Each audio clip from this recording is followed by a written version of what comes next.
Why Springfield? I get asked that a lot, and I choose to live here because Springfield is a place that I can enjoy the life I want. I love the outdoors.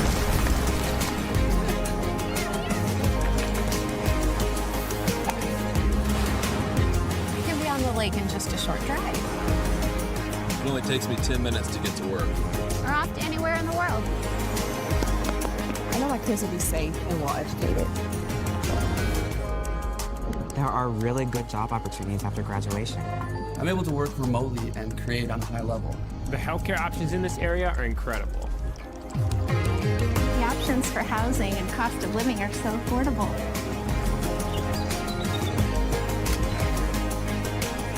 We have room to create. I love to experience the excitement of sports.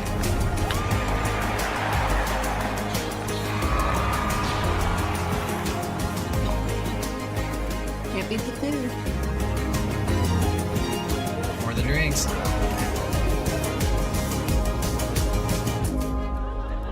Why Springfield? Because all the pieces you need to create your own story are here. The only thing missing is you.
How do you become the person you're really meant to be?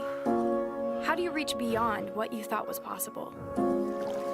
The answer isn't about the destination. It's in the journey.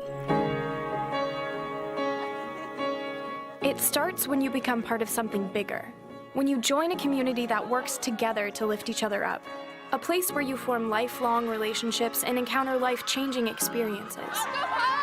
It all starts when you go beyond. At Drury University, we take a personalized approach in combining hands-on learning, meaningful mentorship, and real-world results to make sure you have every opportunity to succeed in both your life and career.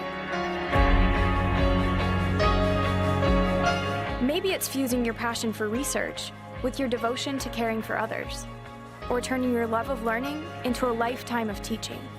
Maybe it's realizing a busy life doesn't mean you have to give up on your lifelong dreams, or using music to do something more than just entertain, or combining your entrepreneurial spirit with your affection for the arts.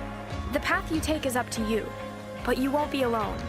Along the way, you'll receive mentorship from faculty who take the time to understand you, whether it's staying after class to look over an assignment or just hanging out during office hours. Your journey starts here, but the Drury experience goes beyond the boundaries of the classroom and around the world. So get outside your comfort zone, join a club, play a sport, get loud, take center stage. Ask to have class outside just because you can. Fuse your brightest ideas with your best memories. And if you get knocked down, get back up. We'll be here for you. This is your journey. This is where you belong. Look around. This is where you become who you're meant to be.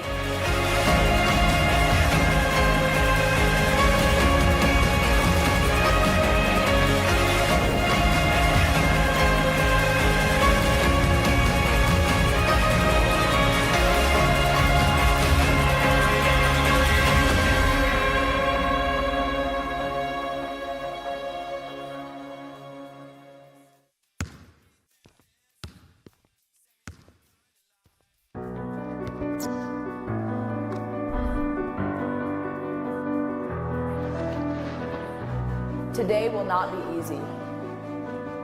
But you did not choose the easy path. Easy is not who we are. We are Drury!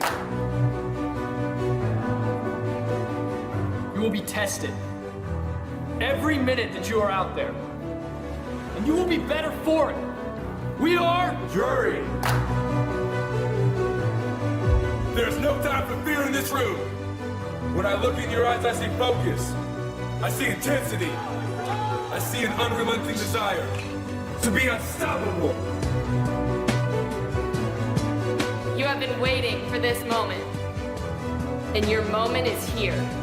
Who are we? We are Drury! Who are we? We are Drury! Who are we? We are!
And live from Jordan Valley Ice Park, Stan Melton Ice Arena.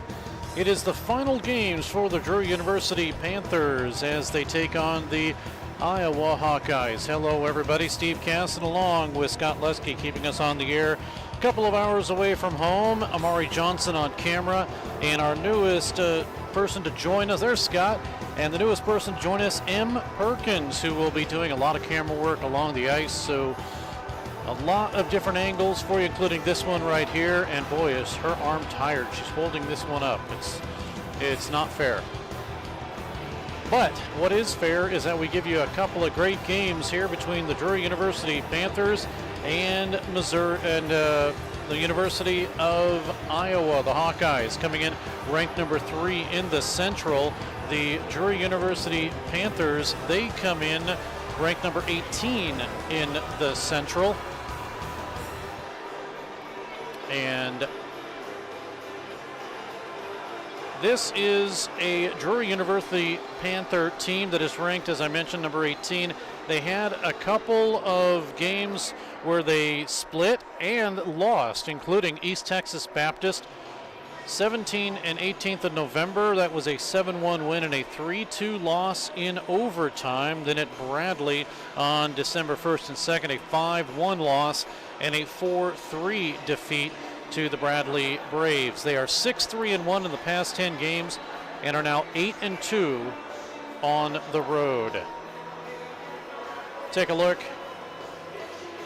at the Drury Panthers leaders, including Jacob Hawley, who leads the team in points, tied with Francis Young-Bernard in assists. He has 4 goals in the last 6 games. 9 goals, 19 assists, 28 points for Jacob Hawley.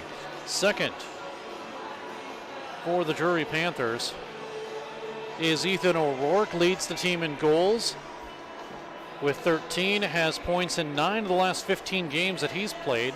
Got a goal versus Bradley on December 1st. That's his last goal for him.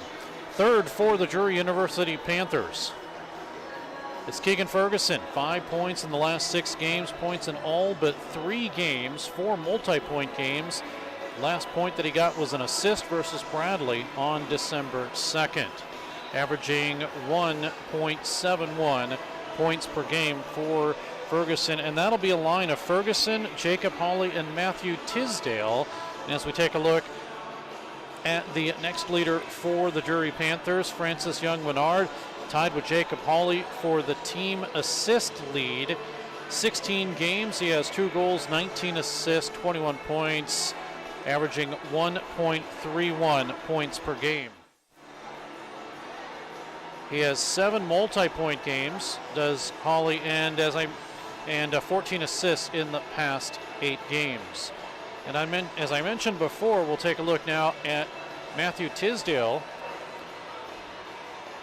He had 3 shorthanded goals early on in the season, but he's been scoreless in his past 4 games. 5 assists versus St. Louis University back on November 3rd. That was a huge game for him, and 13 points in 16 games for Tisdale. Looking at the goaltending, Josh Robbins, in 6 games, he's 5-0 with a 1.65 goals against average, a .937 save percentage, and the freshman from Blackie, Alberta, Canada, will be in net tonight for the Drury Panthers. Grayson Skirpan, he also in 5 games, 2 make that 2-3 with a 3.15 goals against average, but above 900 save percentage. And Brett Sweet in 5 games, he's 3-2. But just below that 900 save percentage. Combined, the team is 907 save percentage wise. Taking a look now at our Web Sports Radio breakaway player, and that's Brody Behan. Had a goal versus Bradley on December 2nd. In fact, 2 points in the last 3 games for him in 10 games. A goal, an assist, 2 points, and a 0.2 points per game, but he's breaking out now with a couple of points recently. As we look at the opponent, and the University of Iowa ranked number 3, as I mentioned early on, 11-1-1 on the season. Versus Illinois, they had a couple of wins on November 10th and 11th, 7-4 and 5-1. Then a couple of more victories at Trine University on the 17th and the 18th of November. But they have not played in 3 weeks, so an opportunity for the Drury University Panthers to pounce on the fact that Iowa has not played in 27 days. They are 6-0 since a 4-3 shootout loss to DePaul back on October 20th. Looking at some of the leaders for the Hawkeyes, Jack Roush with 9 goals, 9 assists, 18 points for Jack Roush. And for Roush, he has a 5-game point scoring streak and points in 11 of 13 games. Brian Raffone is second, and he unfortunately hasn't scored in a couple of games for the Hawkeyes. Sean Wagner third. Wagner with 2 goals against Trine and 4 goals in the last 5 games for him. He's averaging 1 point per game. And Drew Zillig, he is 4th in scoring, a 3-game goal scoring streak, and during that streak he has 5 goals. So he's picked up the net front presence for him, averaging just under a point per game. And then RJ Hart is 5th with 2 goals and 8 assists, and he has a 3-game point scoring streak, 1 goal and 4 assists during this season. We'll take a look now at the Hawkeyes goaltending.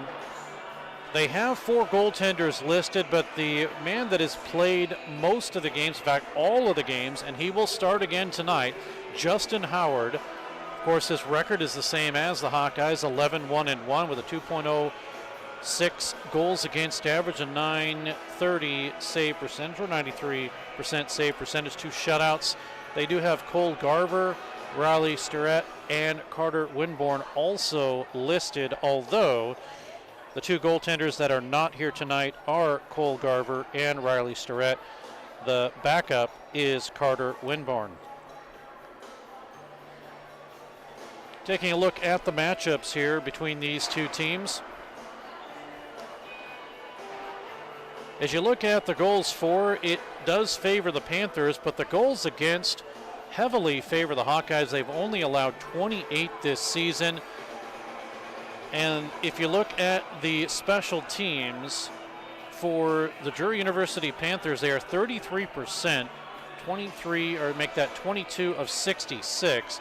And for the Hawkeyes, they are 15.9, 13 of 82 this season. On the penalty kill, 77% for the Panthers. They've allowed 14 of 61, and 75.9% for the Hawkeyes. They've allowed 22 of 91 opportunities against. So matchup-wise, statistics-wise, if you look at it, it's going to be a toss-up here between these two teams. All the Drury Panthers, though, started out hot, and they have had a couple of losses in their bucket, which I'm sure they are not happy about, are head coach Jeremy Law and Cliff Cook. That will do it for the Web Sports Radio pregame report, brought to you by Cadence Insurance, and that's one of the camera angles that we'll have for you here tonight, courtesy of M. Perkins, as the Panthers are getting ready to head on out. In just a moment, we will have the festivities between these two teams.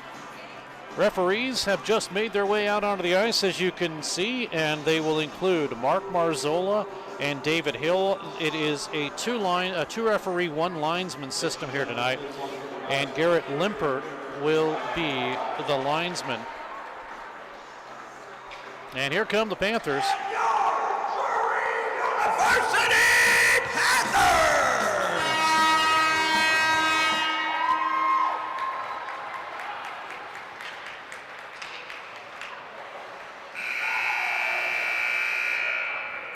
So in just a moment, we will have the on-ice festivities, courtesy of public address announcer Kevin Klein, no relation to the actor. Drury will be in white and red, and the Hawkeyes will be in black and yellow, which I have to say the numbers are pretty nice. They're outlined in yellow, and it's a little easy to see. So let's join public address announcer Kevin Klein for the introduction of the starting lineups and the other on-ice festivities. Lutsky and Amari Johnson with Web Sports Radio are your broadcast team, and our music director is the Sultan of Song, Mick Ashlott. Let's welcome to the ice the visiting University of Iowa Hawkeyes. The starting lineup. Starting at left wing, number 16, Blake Brezhnevsky. Right wing, number 98, Sean Wagner. Center, number 27, Jack Roush. Left defense, number 8, Brian Raffone. Right defense, number 3, Nick Tiggs. Goal, number 32, Justin Howard. The Hawkeyes are coached by Kevin Brooks and Jacob Holtz.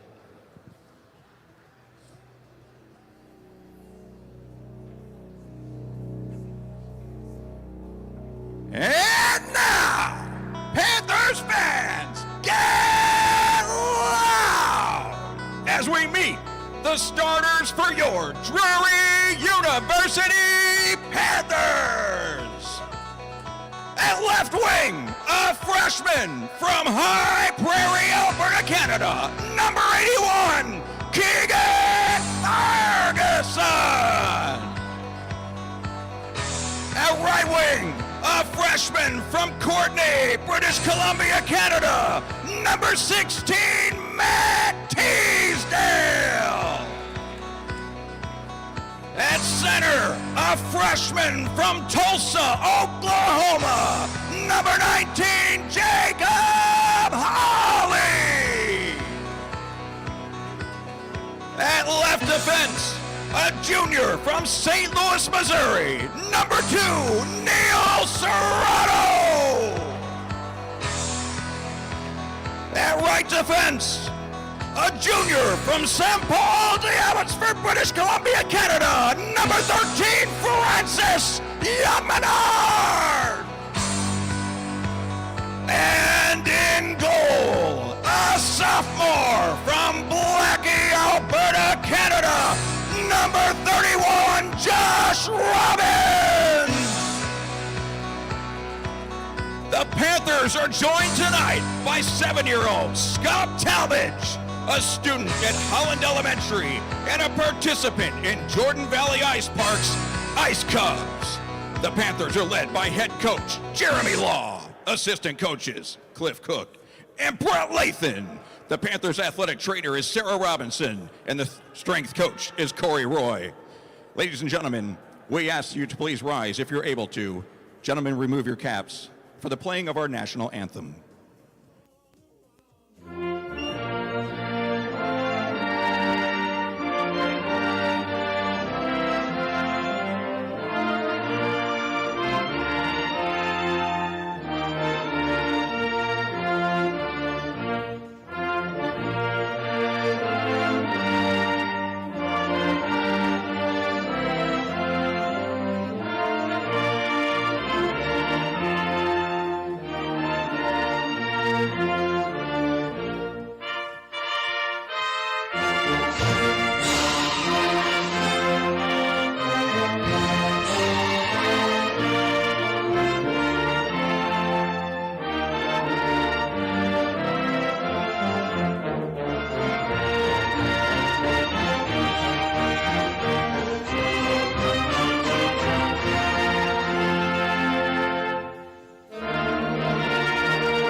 Our national anthem from Jordan Valley Ice Park, Stan Melton Ice Arena. The final games of the 23 portion of the 23-24 season for the Drury University Panthers, ranked number 18 in the Central. Steve Casson along with Scott Letsky and Amari Johnson and M. Perkins. Thanks for tuning in. And Scott is doing everything from his house, the comfort of it. He's got food, dogs, all sorts of stuff, screens, everything. Yeah. Yeah. Oh, and a monster. So we are just about ready to get things started here. I know nobody really cares about this but me, but my high school, my alma mater, they're in the finals in football out in California, and they're trailing 13-6 over Grant Union. Went to high school at La Serna in Whittier, California, so I'm happy about that they made it to the finals. We'll see what happens. And we'll see what happens right here as they're getting things set up and ready to go. A fresh 20 minutes are up on the clock. A little bit of a delay.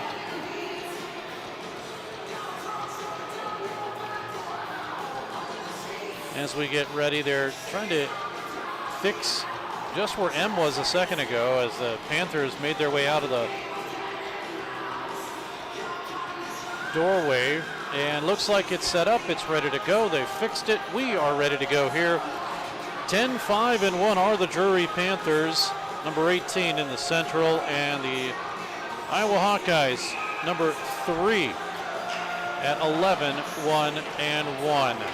Coming in to take the draw is Jacob Hawley, and he will try to win it, and he does gain possession of the puck. Here come the Panthers. They bring it across the line. Left side, Hanna. Pass from Hawley, made it through, but nobody was there to connect, and we come the other way. Jacob Roush with it, drops it down in low, goes over to the far side. Now grabbed by the Panthers and Keegan Ferguson. Tipped out to center ice, and the Panthers will rush to get everybody on side, and they come into the zone, but it's taken away by Nick Tiggs. Tiggs this season, 2 assists out of Dubuque, Iowa. Pass comes right out in front and a drive and a good save. Right out in front. Robbins may have tipped it wide on the attempt in front. And we'll have to catch that number. I think it was 98 Sean Wagner. Just as soon as I say these numbers are great, it's a little difficult to see when they're all bunched up. Meanwhile, it's the Panthers with it. Quickly, it's Gannon Stegel with the backhander in. He'll drop it down in low. Stegel this year with a goal and 5 assists out of Plattsburgh, Missouri. Stegel along the goal line. He'll try to push it through. Taken away by C.J. Parisi. He has the opposite, 5 goals and 2 assists this season. Chopped at it in front, goes off of the stick of Norris and cleared all the way down. And racing all the way for the Panthers is Louis Fournier. Now taken by the Panthers, comes in, and Fournier tried to tip it away, but it's cleared back out by the Hawkeyes, back into the Drury, into the ice. 18:15 to go in this first period. Fast-paced action here. Here comes Stegel across the line. Oh, I guess it was not offside as Doggett stayed on. Officials let it go. Puck is taken away. It's tipped over the head of George Keeley and sent back down into the Panthers' end of the ice. Quickly rimmed around to the near side boards and across the line. And it will be a pass that is sent all the way down. We'll get an icing call here. 17:47 to go in the period. Icing will bring it back into the Panthers, or make that the Hawkeyes into the ice. Scratches for Iowa include Garrett Grady, R.J. Hart, Patrick Neary, Chris Piggy, and Benjamin Mullen. And of course, Sturrett, the goaltender, and Garver, also the goaltender. Cole and Riley also out tonight too. So shorter bench for Iowa. Here come the Panthers though. They bring it out of their own zone, across neutral and into the zone here, right side as you look at it, into the Iowa end. Tyler Sillenpaw, sophomore defenseman, works it out, and it goes past Devin Gilligan and back out where the Panthers will reset. Into their own zone, a little bit of pressure, and they finally get things going. The captain for the Panthers had it go off of his stick. That is Patrick Labutis. He'll go to the bench. Puck to the half boards, took a bad bounce. Cleared though by Lucas Eltoff and out to center ice. Lead pass goes to Eltoff. He'll have it left side with a drive, and it may have tipped off the pad of Robbins, and it went wide. 16:33 to go in the period. Just one shot officially, and that is the only shot that's now been credited to the Iowa Hawkeyes. Puck underneath the stick of a Hawkeye and sent all the way back. It went underneath the stick of DeVolk and sent back into the Hawkeyes end. Racing forward is Abel. He's not able to get it. Puck is taken away and cleared out to center. Xavier Abel, a goal and an assist for him this season. Last year, Abel, in 23 games, he had 11 goals and 3 assists. It's a little slow start for him this season. He has a trivia question answer. We'll get to that in a second. Meanwhile, a centering pass by Neil Serrato is deflected away and cleared and sent back all the way down into the Panthers' end. Do we get an icing? We do.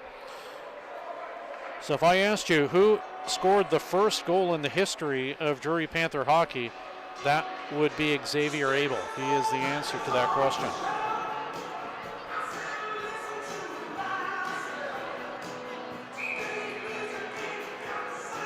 Came in the third game, though. It was not the first game.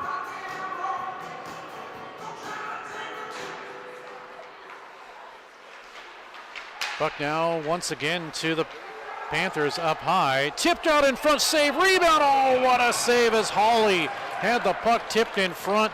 Huge save by Howard, and the follow-up and the rebound. He was able to hold it out of the net and stop play. 2 shots credited to Hawley. Now shots are 2-1 in favor of the Panthers, but what a play. Hawley gets the puck, he tips it, and then the rebound into the glove of Howard, and it's still a 0-0 game. Puck is kicked out to center. Panthers have it deflected up into their bench, so it's at center ice. I believe we'll have the face-off at center ice. Are they going to go from, yeah, they're going to do from center ice.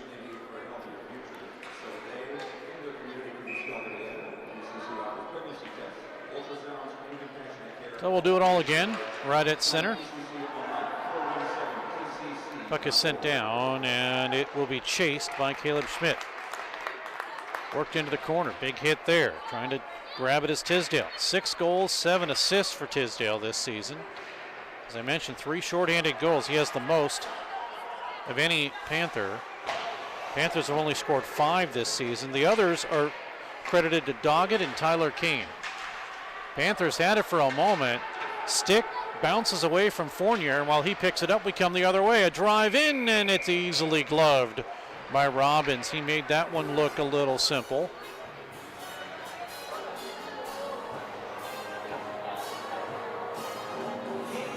After the big hit in the corner,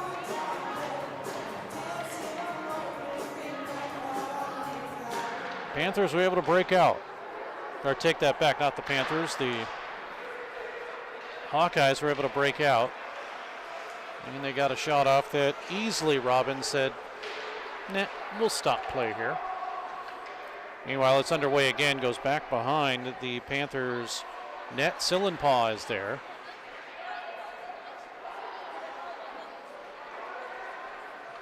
Panthers with a return over to Doggett. Out to center, chased, but it will be the defensive work of the man who just fell down behind the net, Norris. Will Norris this season with 3 assists. Now O'Connor. Patrick Labutus sends it back down behind. The official gets out of the way. Abel is there to move it. No, that's 23 actually. That's Gannon Stegel. He's able to move it away. But it's grabbed by the Hawkeyes. And Norris will have it coming up left wing. Shovels it ahead underneath the stick of Tyler Sillenpaw, and he'll come back to try to at least gain possession for the Panthers. They do have it, and it's out to center. Sent right back in. Racing it is Devin Gilligan, the defenseman out of San Jose, California. Coming up on 13 minutes remaining in this period. Puck sent all the way down. Do we get an icing call here? Officials say yes, we do. With 13:01 to go in the period, face-off will come back in the Drury Panther end of the ice. Lines for the Panthers tonight include Doggett, O'Connor, and Stegel. Gage Robb with Brody Behan and Xavier Abel. Patrick Labutus, Cody Larenko, and Tyler Kane. And then the line that started, Matthew Tisdale, Jacob Hawley, and Keegan Ferguson. Shot in, and Robbins will steer to his left, make the save right as you look at it. First period intermission guest will be Gannon Stegel. We'll talk to him in the first, Josh Robbins in the second. Now these are interviews that we did probably a month ago. We'll just replay them in case you've missed them. Panthers haven't been home in a while. In fact, they won't be back in action until January 27th after this. Delayed offside, Panthers clear the zone. Puck comes in. Here is a blast in, and Howard makes the save. Is coming in all alone was Cody Larenko, and Howard will make the save there. Little hesitation by the Panthers. They did not know if that was onside, and generally play till you hear a whistle.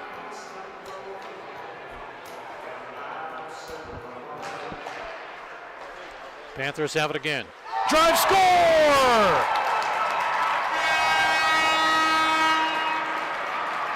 Third goal of the season for Francis Young-Menard. It was a drive from the left face-off circle. and Howard did not move. He did not see that at all. There it is here, as he just did not see that off the draw.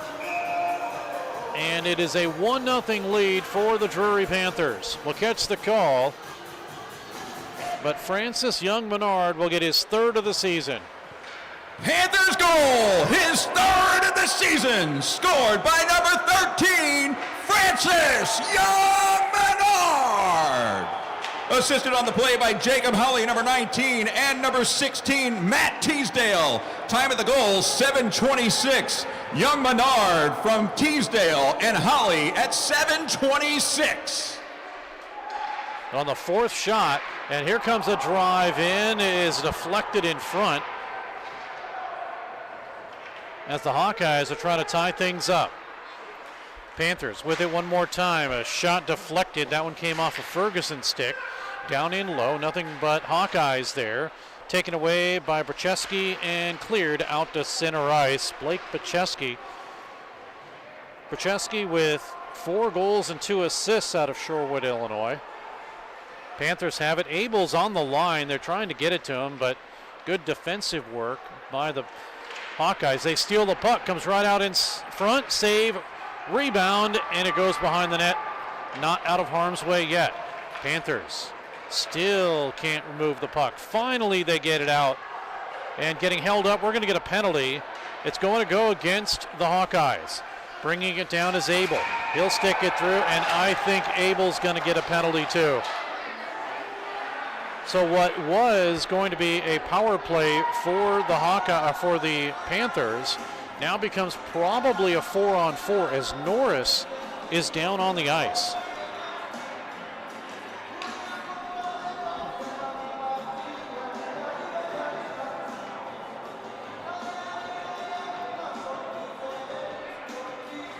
So it is going to be probably a 4-on-4 scenario here.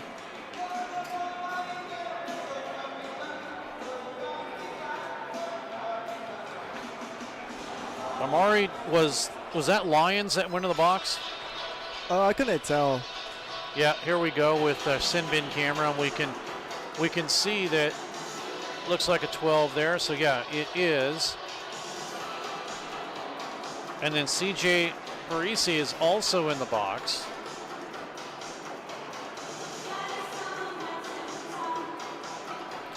Should be a 4-on-4 scenario here. I would assume high stick on Lyons. And I don't know if Parisi was going to get a hold or not.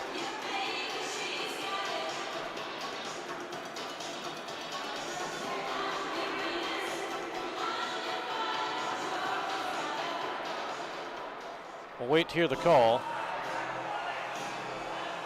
And just what these infractions are.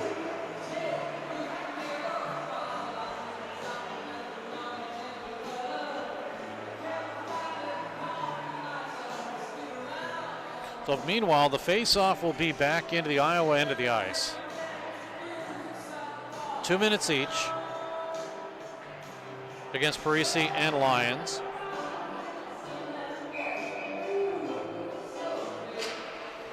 Hawkeyes penalty to number 73, CJ Parisi. 2 minutes for slashing. Time of the penalty, 8:50. Parisi, 2-minute minor for slashing. Panthers penalty to number 12.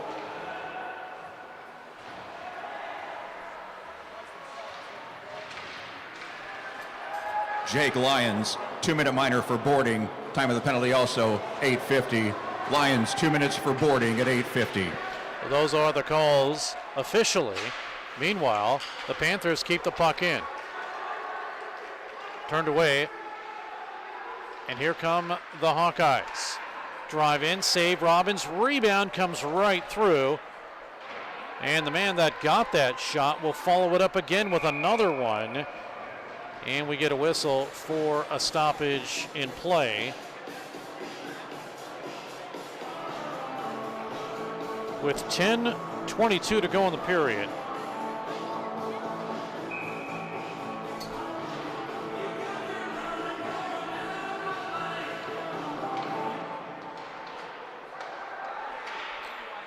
Play underway.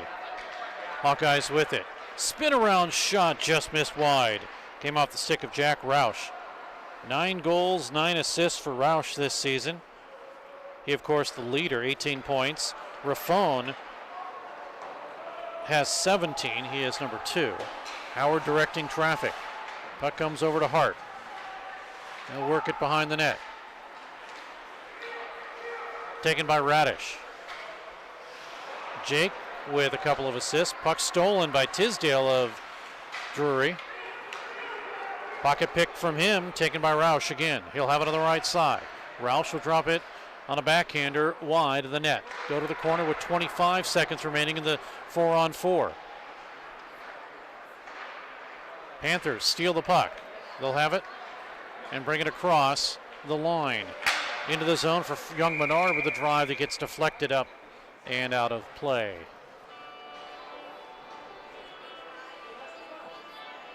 .11 seconds remaining in the penalty. The coincidentals, 9:21 to go in the period.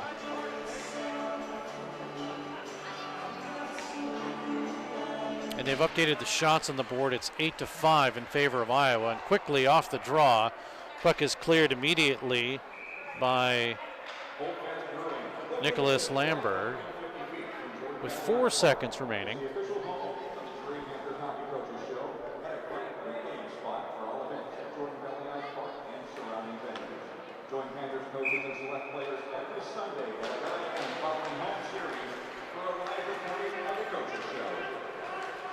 We're now 5-on-5. Penalties have expired.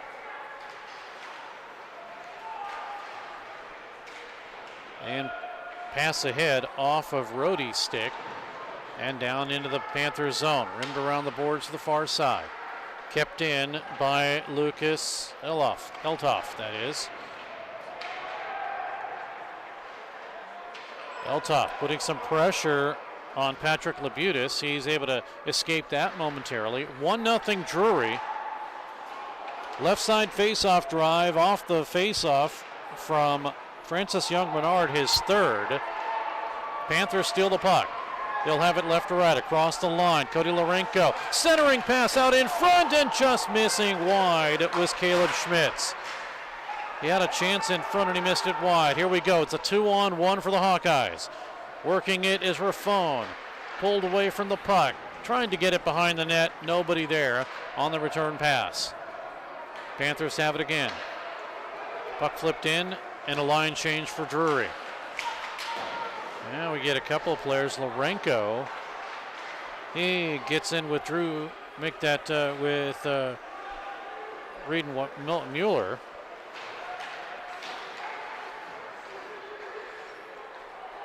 Again, I've changed my mind. I thought I liked these numbers, but very hard to see. They look cool, just hard to see from far away. Panthers steal. They bring it across the line. Does Stegel. Now to O'Connor. Trying to bank it off the goaltender, but it stays in up high. Left side drive missing wide by Gilligan. Pulled into the corner once again. Drop down to Stegel. He'll look for it.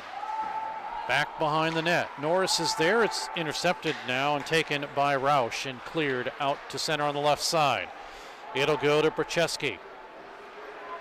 He'll send it in and go to the bench. 1-0. Panthers. 7 minutes to go in the period. Panthers across the line. In the zone, Sillenpaw looks for a centering pass. Broken up, taken away, and spun around and cleared out by Lamberg. Enough for the Panthers to get possession.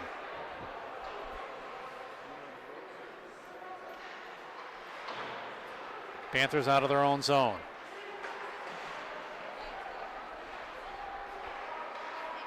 Line change for Drury. Having a little trouble with some good pressure by Iowa. Panthers bring it down in low. Tisdale's pass intercepted and taken away by Carson Hart. Hart right side into the zone. Has a move in front. He shoots and a save by Robbins. He'll hold on. 6:15 to go in the period. Shots now 9-6 as they've been updated on the scoreboard.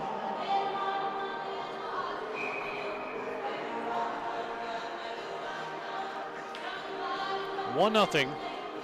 Drury at 7:26. Francis Young-Bernard off the faceoff. Hawley and Tisdale with the assists. Panthers out of their own zone. Ferguson to backhand it in, but somehow it comes right back in the zone.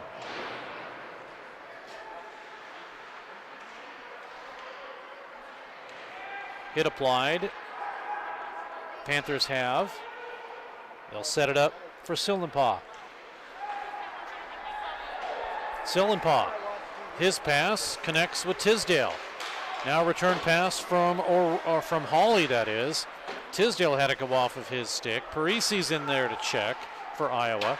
Puck flips up high along the glass. Sent down in low to Hawley. 9 goals, 19 assists for Jacob Hawley, who is the leader with 28 points for Drury.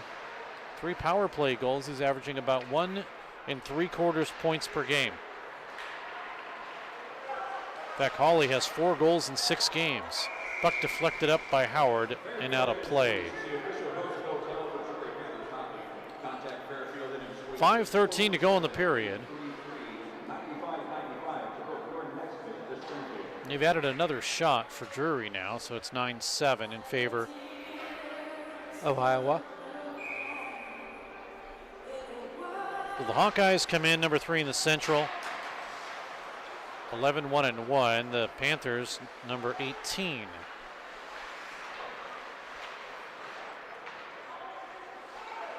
front of the Hawkeyes bench. Puck tipped away. Assistant coach Jacob Holtz looking on as it was right in front of him. Nice move. Will Norris gets it out of harm's way, sends it all the way down into the Drury end of the ice.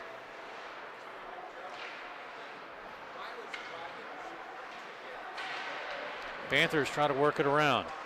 Comes down low to Behan. Our Web Sports Radio breakaway player of the game, had a couple of points in the last 3 games. Behan backs up. He looks to help along the perimeter, and here they come to the Panthers. They have a 3-on-2.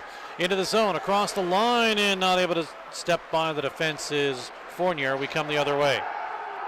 Mueller with it. Drive in, behind the net.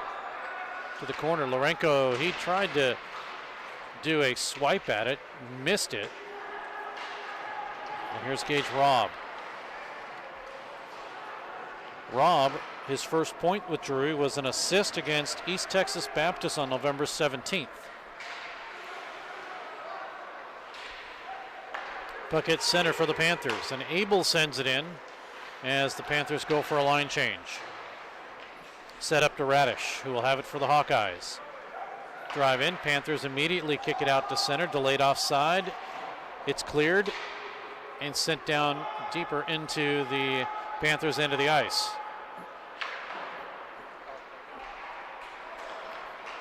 Puck cleared away, that is. Looking for a centering pass in front was Lourenco, and it just did not connect to the assistant captain and Tyler Kane. Panthers have it again. Puck played with a high stick, been denied, and so it'll be the Panthers with possession once again in their own zone. Play connects up to center to O'Rourke with a drive, or make that to Kane with a drive. And a save by Howard. This one kind of caught him up high a little bit.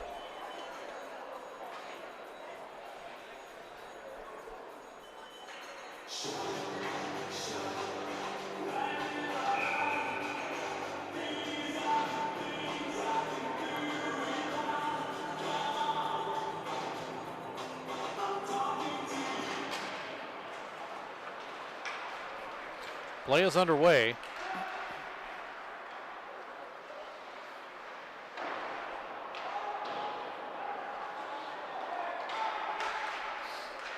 It's at center, and it'll be the Panthers with possession. Off the boards to Serrato.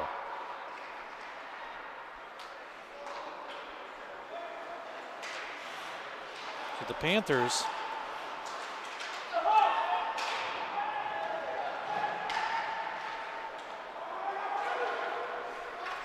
will bring a drive in, and it's saved by Howard. The initial drive by Ferguson is denied, and then the follow-up is covered up by Howard.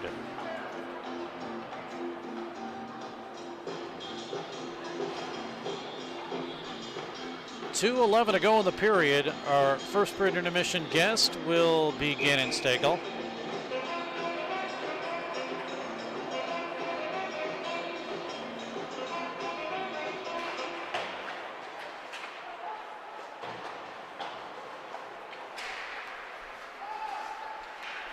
Puck tipped out and sent all the way down, and icing will be the call. 2 minutes to go in the period.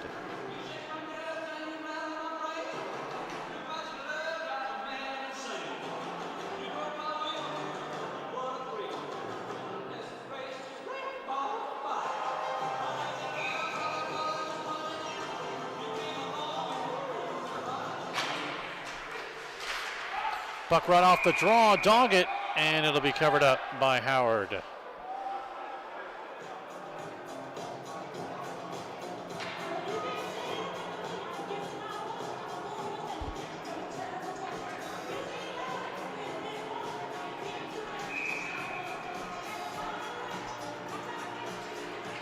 Stagel comes in along with Drew Zillig, and it'll be won by the Hawkeyes. Sent down behind to Radish.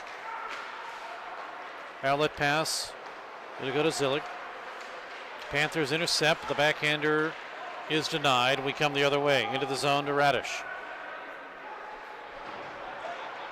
Connecting with 1:36 to go. A couple of players fall down. Here come the Panthers. They'll break out if they can get it quickly. Broken up and sent back by Radish, and the Panthers will restart where they tried to get before.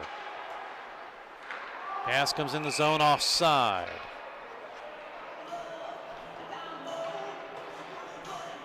.120 to go in the period. Panthers now lead in shots 11-10. Face off will come just outside the Panthers zone.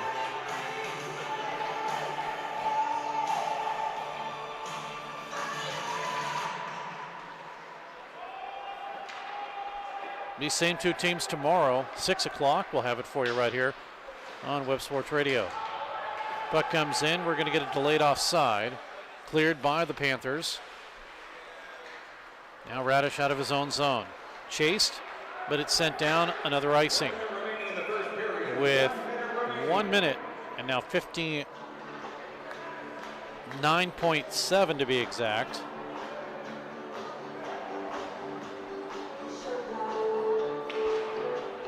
Face-off will come back down into the Hawkeyes into the ice.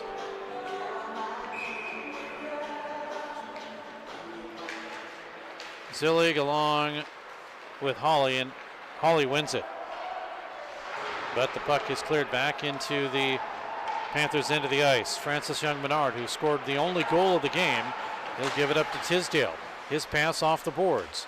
Drop down in low to Ferguson. Taken by Radish of the Hawkeyes. He'll have it. Bring it out to center. Lead pass. It'll connect with Rhodey. He has some room. Rhodey out in front. He shoots. Save. Rebound. Score. It's tied up at 1-1.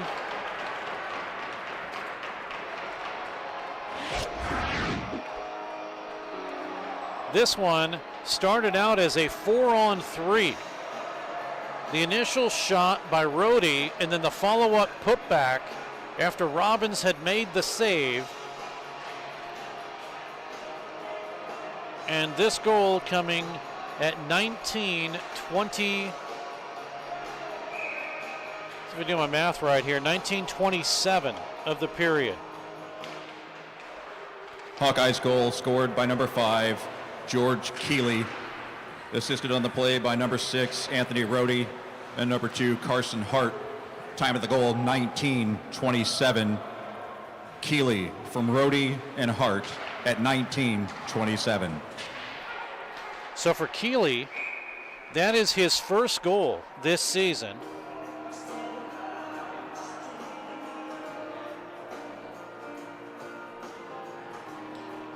Rhodey and Hart with the assists in a 1-1 game. We are with 11 seconds remaining At the same point we were at when we started this contest, tied. This time it's a 1-1 game. Gannon Stegel will be our guest coming up at the first intermission.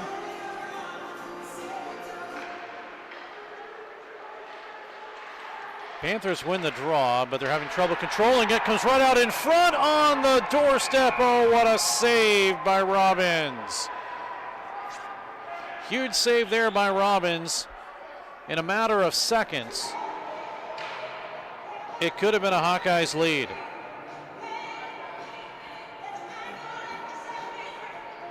I think we're going to get a penalty as a result of all of this, and it goes against the Panthers.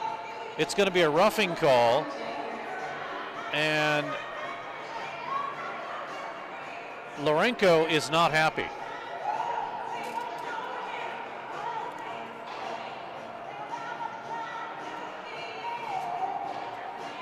First power play on the rough assessed to Lorenko because the other two were coincidentals. Penalty to number 77, Cody Lorenko. 2-minute minor for roughing. Time of the penalty, 19:56. Lorenko, 2-minute minor for roughing at 19:56. So 1:56 will be left in the penalty when we head into the second period. That'll be what Lorenko will sit for. But a 1-1 game at 7:26. It was Francis Young-Menard, his third off the face-off. Hawley and Tisdale with the assist made it a 1-0 game.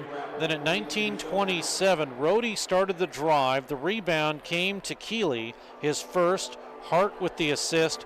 1-1 is where we are after one period of play. Shots on goal are even at 11 apiece. So Justin Howard faces 11. Josh Robbins faces 11 for Drury. Again, penalties just 3 total. 2 penalties, 4 minutes for the Panthers. They're working on killing their second disadvantage, and then just 2 minutes assessed to the Hawkeyes. And we will take a break. When we come back, it will be Gannon Stegel who will be our guest. But after 20 minutes of play, it is a 1-1 game after one period. We'll be back.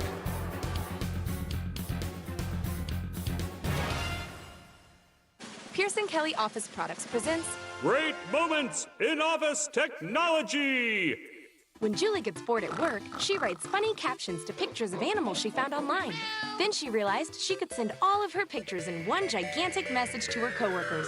At that moment, Julie created Junk Email. Now, employees can enjoy their days watching auto-tuned sneezing pandas. There are plenty of ways to waste your company's money. Your copier shouldn't be one of them. Pearson Kelly Office Products. Business made simple. Hey, Missouri! Barrel Bob here. I'm MoDOT's Work Zone spokesbarrel. I see a lot of distracted drivers in work zones not paying attention to the road. Distracted driving is the #1 cause of crashes. The average text takes 5 seconds to read. At 55 miles per hour, you could travel the length of a football field blindfolded. Don't take the chance. I want you and my friends working on the roads to get home safely. Please buckle up and put your phone down. A message from the Missouri Department of Transportation.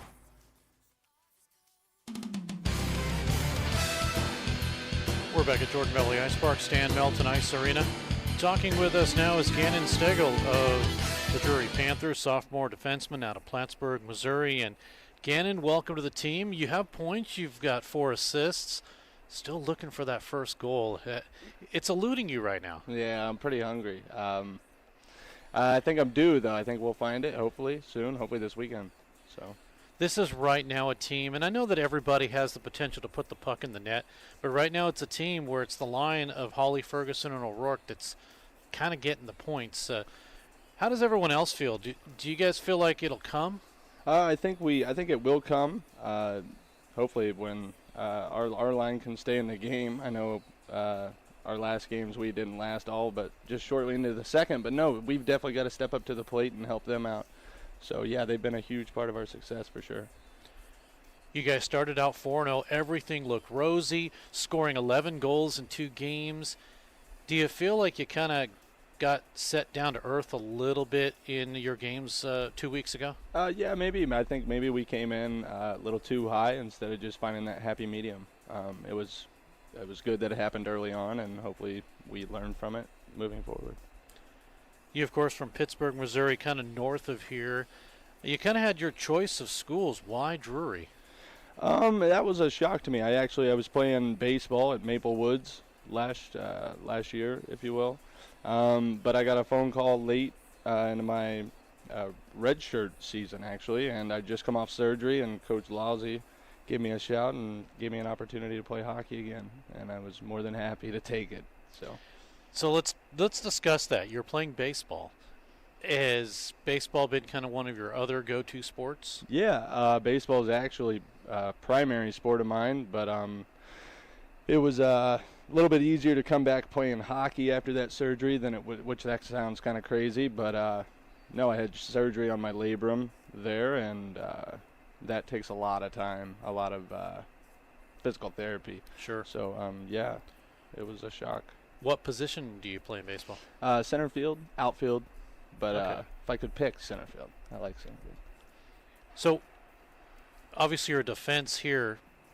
Did you pick defense? Have you always been defense in hockey? No, I was a forward my whole entire career, if you will, up until my age-out year in juniors, and we didn't have enough defensemen, and I told my coach I've always been a center. I kind of know how to do that. I was a quarterback in high school as well, so I see the ice well, and I just tried it for giggles, and I actually ended up liking it a little bit. So I have a little speed that will surprise you on the back end. So Okay, I mean this in a nice way, but as soon as you said that, you look like a quarterback.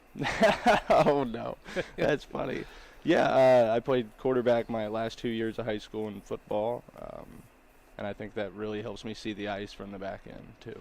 So Sure, that it's all kind of coming together in that respect. Were you, when you got the opportunity to play hockey, were you, I don't want to use the word upset, but I guess what I'm asking is, which do you like better, baseball or hockey? That's a tough one. Right now, I think baseball would cause me more pain just up until we heal. We, as in my shoulder and I, we're having some difficulties.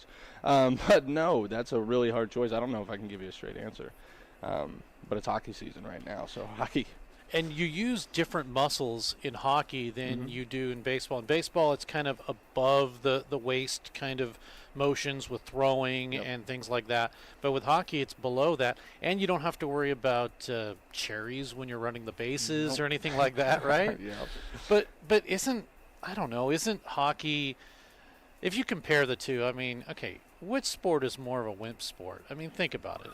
I would say hockey is your better sport. But again, I mean, I love both sports too. But if you're comparing and you ask me, which no one does, but if you did, that's what I would go That with. one's easy to answer, hockey. Although, I mean, hockey's more tough than baseball, no questions. I think baseball's a different mindset, and that's what's tough to grasp about baseball.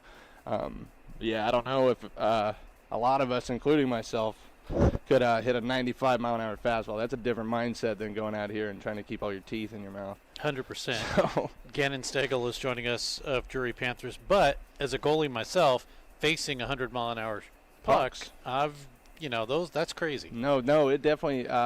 Every goalie I've had past high school, there's something off with them. If they're going to stand in there and eat pucks at 90-plus consistently at 30 shots a game, there's something different there, too. I've been accused of having a lot off with me, so that's the way it works. Gannon Stegel is our guest of the Drury Panthers. Plattsburgh, Missouri, when you were growing up, what sports, I assume just maybe baseball, you were kind of more consumed with, or did you have hockey in your background? I didn't have hockey until a little later on, but baseball consumed my life. Really, it still has up until juniors, really. That was the only time I really ever took time to practice hockey. In high school, I played sports year-round with football, wrestling, basketball, track. I never had time to really focus on one sport. And then I had the opportunity to go and play junior hockey, where that's your life. I mean, all day, 2 times a day, you're skating.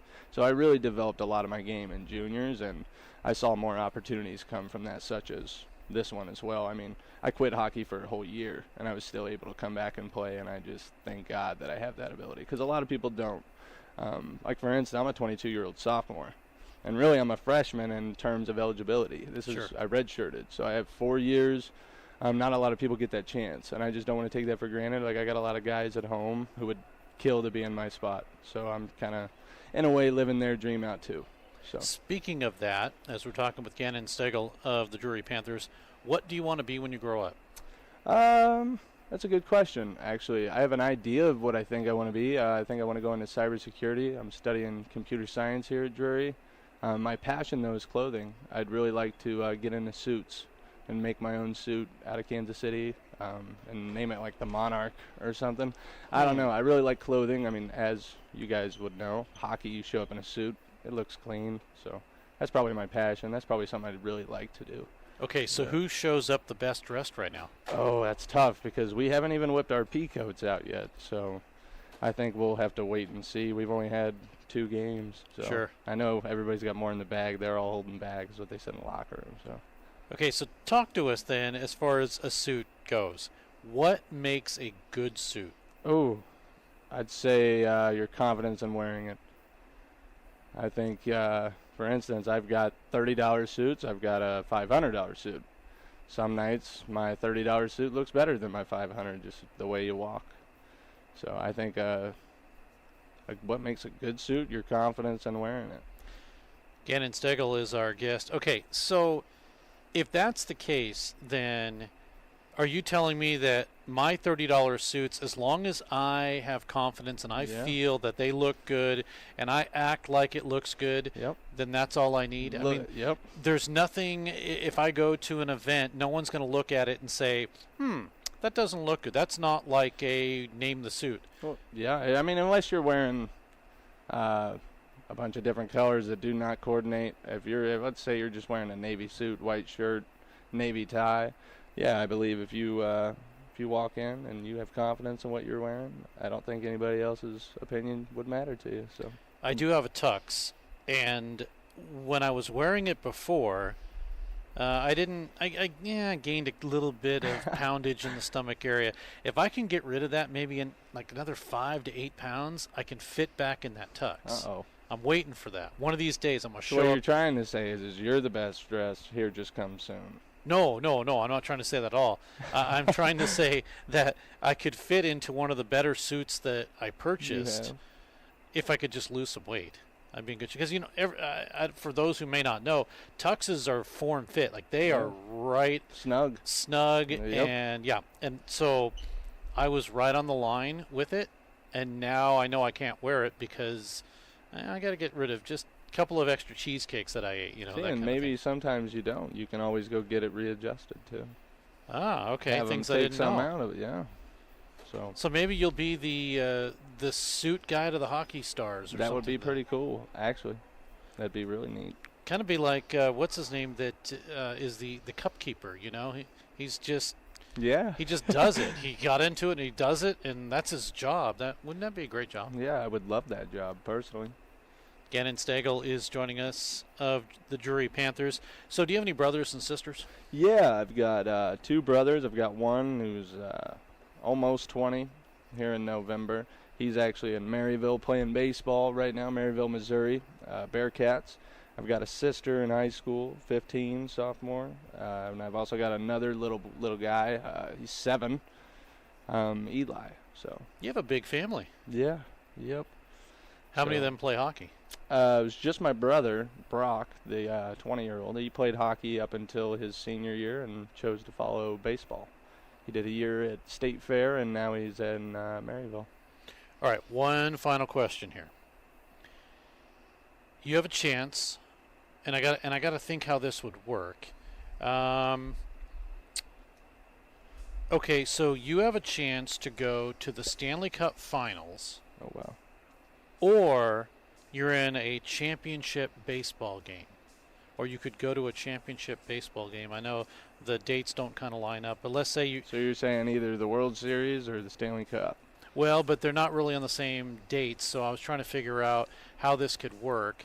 But maybe I don't know. Maybe there's a playoff game because it's around April or May, right? So maybe there's some kind of baseball playoff game or something, or some famous game that you're given a choice to go to. Are you going to the Stanley Cup, or are you going to that baseball game? Ooh, it would have to depend on who is playing who.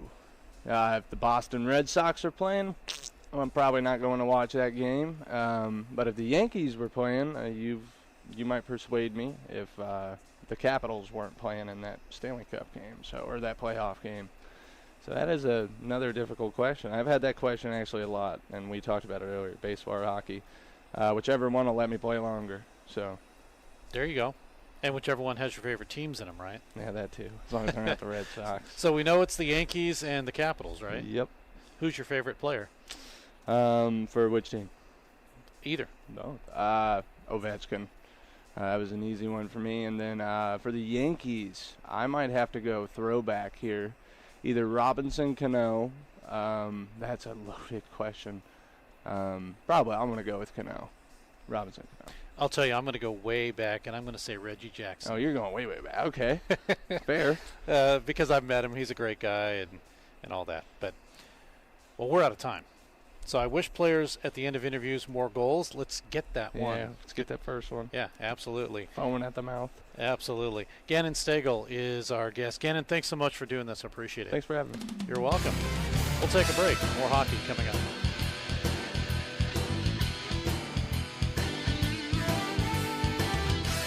Tri-Lakes Marine started with Pat and Eric working out of the back of their service truck, repairing boats and keeping folks on the water.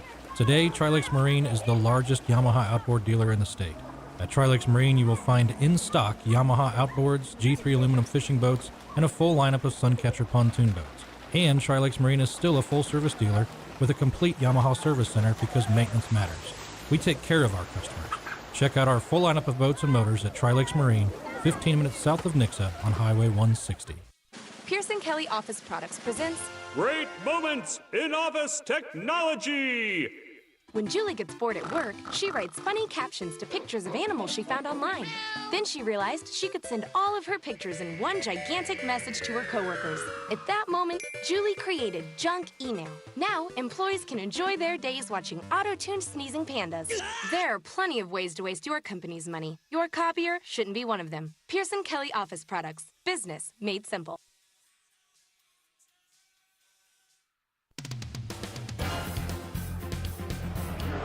We are back at Jordan Valley Ice Park, Stan Melton Ice Arena.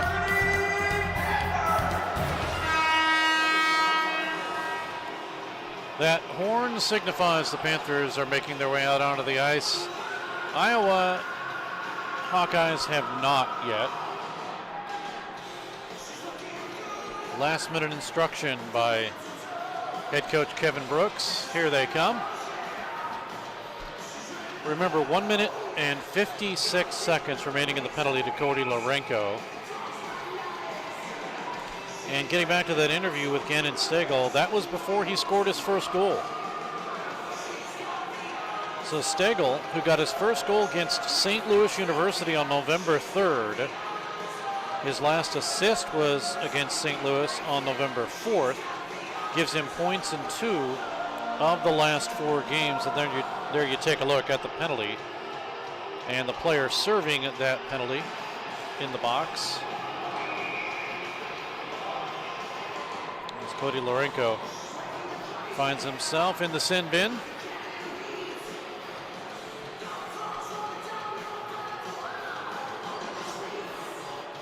Steve Casson along with Scott Lutzke and Amari Johnson and M. Perkins. There's Scott and M doing some great camera work. She's going to get set up on the opposite side of the rink. Just saw her making her way down there. So we'll have all sorts of angles for you here tonight.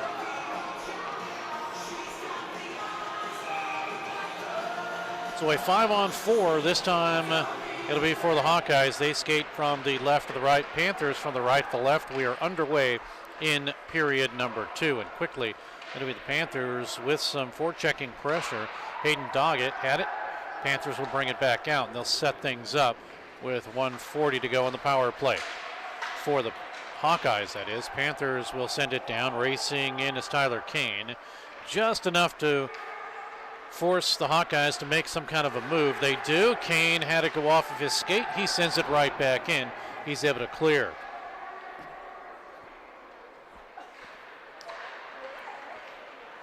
Here come the Hawkeyes. They'll bring it across the line. Taken away by Serrato. Helped by Kane. Driven all the way down.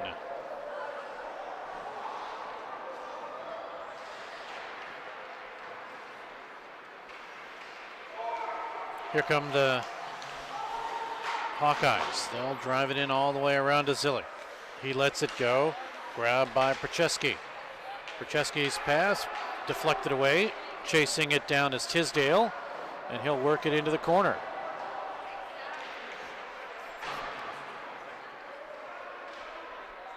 .40 seconds to go on the power play. Panthers steal. Well, momentarily Tisdale did. Now he has it back again. He shoots. He scores!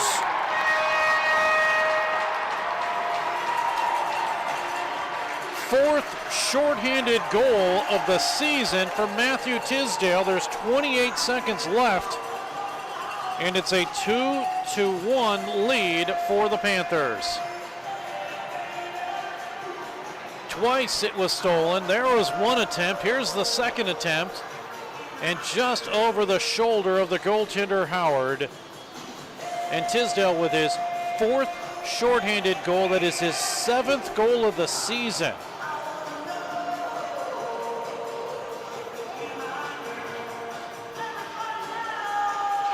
And Drury takes the lead. Shorthanded goal scored by number 16, Matt Teasdale, his 7th of the year. Time of the goal, 1:29. Teasdale, a shorthanded goal at 1:29. 7 seconds to go on the power play for the Hawkeyes, and it's sent back down into the Iowa end of the ice. Panthers with all sorts of pressure, and it ends in a power play. Now we're back at 5-on-5. Robbins will steer it into the corner. Puck inadvertently goes in front to Robbins. Now it's taken away, moved to the left side. Dropped down behind the net. Worked over in the corner by Fournier. Clears it to the point. Kept in though. Gloved down now by Eltoff, and it's sent over to the far side. Kept in though momentarily by C.J. Parisi, and it's out to center ice. Hawkeyes change at least 2 players. Panthers get a couple off. And the puck is cleared into the corner. Puck is grabbed by Hawley. He'll have it on the far side. Worked out and back down.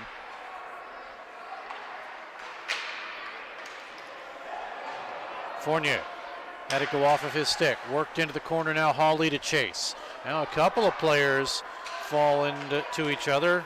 That's Hawley and Fournier. And it is able to be picked up by Luca Golding. Drive in, save, and the rebound as he tried to poke it through. Robbins is right there to make sure that the secondary rebound by C.J. Parisi didn't go. Now we get an icing call here. 16:45 to go in the period.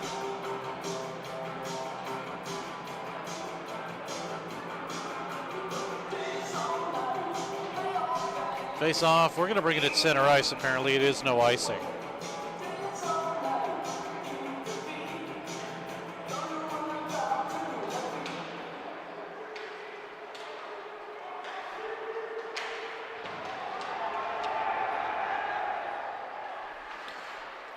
.36 to go in the period.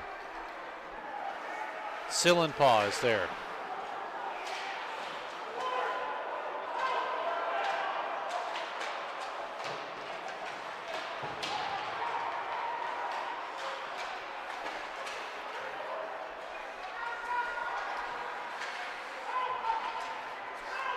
Back behind the net. It'll be grabbed. Now sent to the point. Worked away. Hawley is there. Taken away from Hawley and cleared out as the Panthers will have possession. It'll go to Gilligan. Devin Gilligan this season with an assist. Had that against Illinois State on October 27th, the last time he's recorded a point. Puck flipped in. Brzezinski will have possession of it, and he'll work it into the corner.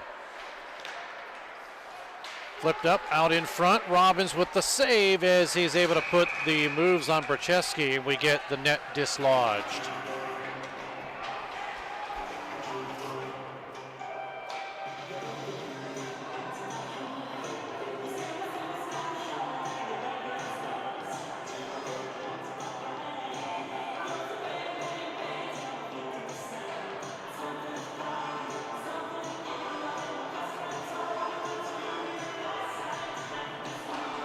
So a little bit of fisticuffs or disagreements in the corner there. Trying to remember what Scott called it. Pass comes in. O'Connor will try to one-hand it through. Has possession with 15:20 to go in the period.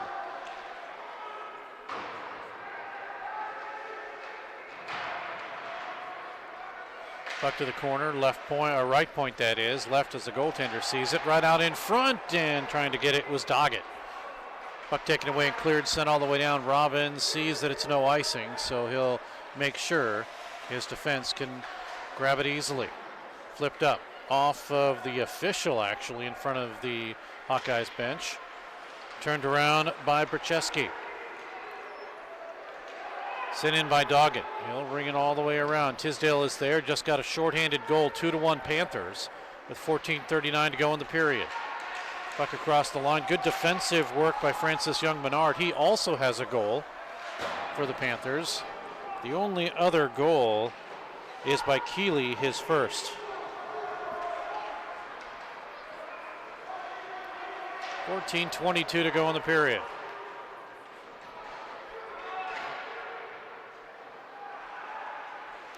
Panthers with some good pressure. They keep it on.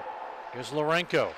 Now up high with a drive and a save, as getting that was Tyler Kane.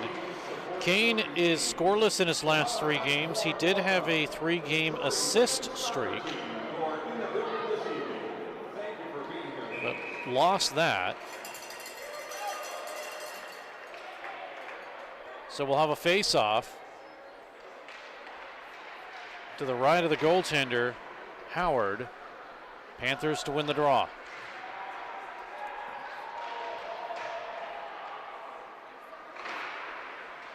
Puck to the point.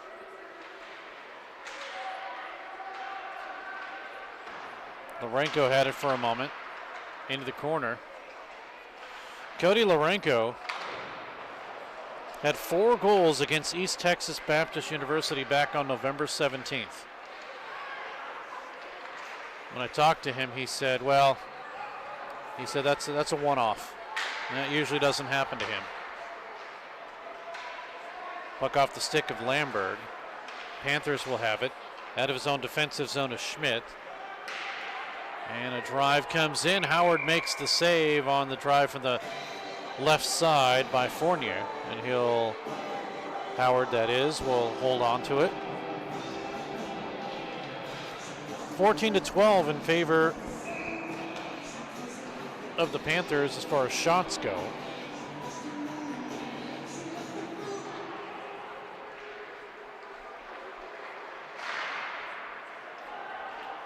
Puck dropped down in low. Play with a high stick at center. The Panthers will touch up. Face-off will come inside the defensive zone because of that.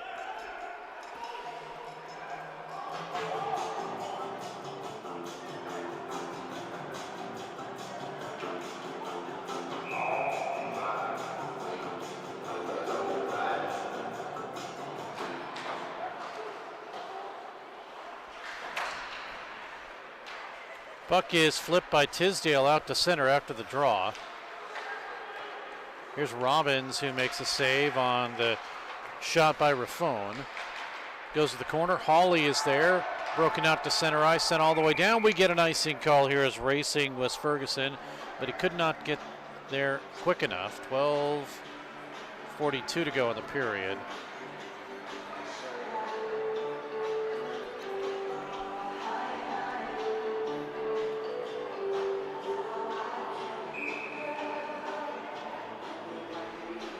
Face off in the Panthers zone to the right of Robbins. And off the draw, the Panthers will gain possession. They'll work it to the corner. Flip back down again by Radish. Taken away and cleared out to center. Calling for it in front was Luca Golding. And it connects as the Hawkeyes will bring it down to Parisi. Looking for Mueller in front. Instead, it'll be Hawley with it. Can he clear? With a second effort, he does. Swept away by Devin Gilligan. He has it left side across the line. Gilligan with a drive, and he missed it wide. Over to the far side. 12:05 to go in the period. And 14-13 shots favor the Panthers. Goals 2-1 favor the Panthers. Here's Serrato. Brings it all the way down. Panthers with a quick line change. And they steal the puck. Taken by Behan. Brody with a drive in, steered into the corner. 11:33 to go in the period. Serrato is there. He'll send it down in low. Racing forward is Abel. Line of Brody, Behan, Gage Robb, and Xavier Abel. Hawkeyes across the line. Some room. Mueller with a drive in. Tipped out in front. Good defensive work by Abel. Abel gets his pocket picked as he gets as far as center. Brings it in the zone. Gets a shot off. And it's held on to by Justin Howard. Howard has played all games this season, including tonight. 14 games. 11, 1, and 1 on the season. But an amazing 2.06 goals against average and a .930 save percentage. Shots even up at now at 14 apiece.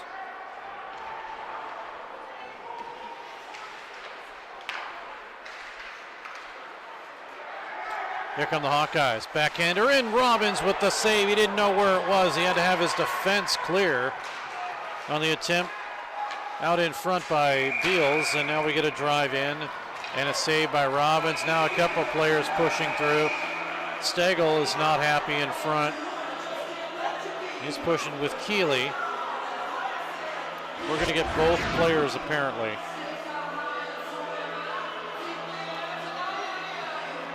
As you can see, Robbins did not know the shot was to his right. So both players are going. Keeley is going in. We know that much. And it looks like for the Panthers, it's going to be Stagel.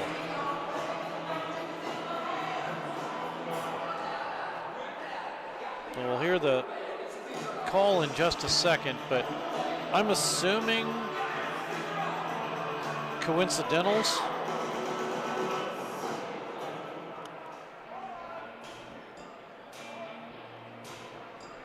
Stagel and, well, no, we have an extra in the box. Zillig is in.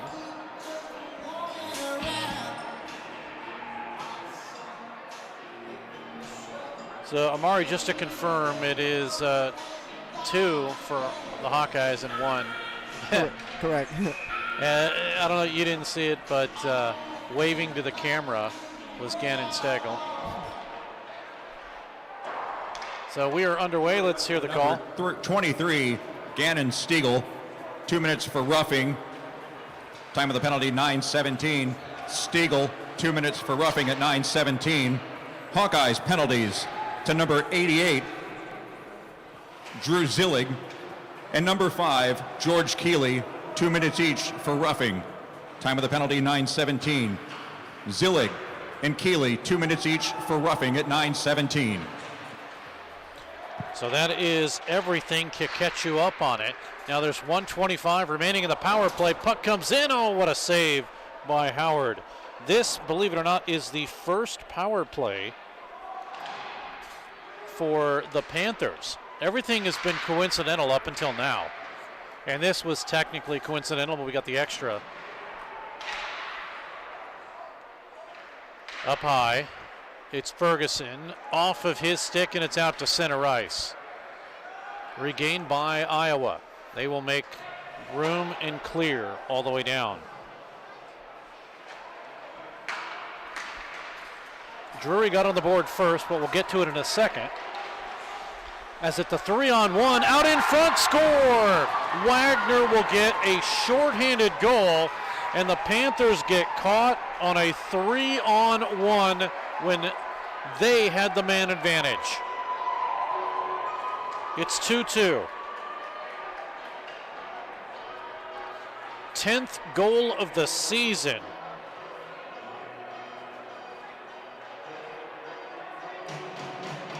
For Wagner.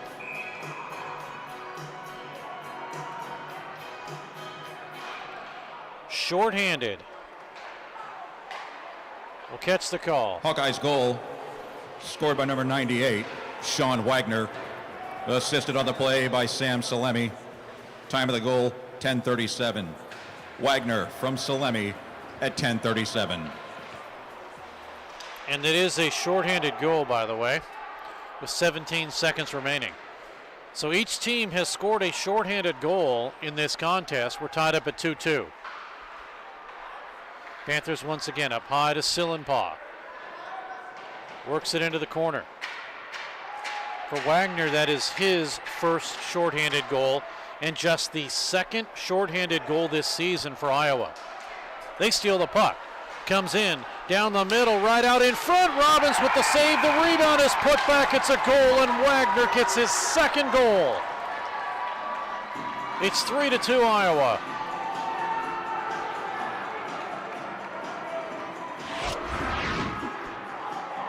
#11th of the season now. When you take a look at all this, how it happened,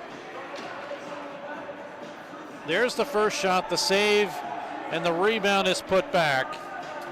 And unfortunately, that pushed Robbins out of position. Now the officials are talking a couple of things over here. The goal has not been put up on the scoreboard yet. What do we have here? Hold on a second. Now, well, the first thing we do have is the trainer coming out. There is a Hawkeye down.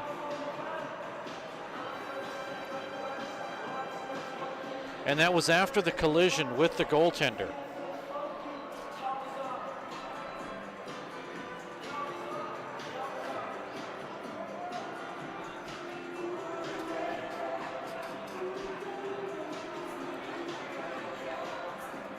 So while they're talking it over,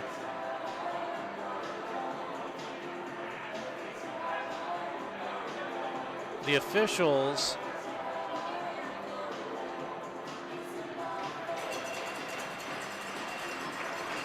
apparently they've reported to the scoreboard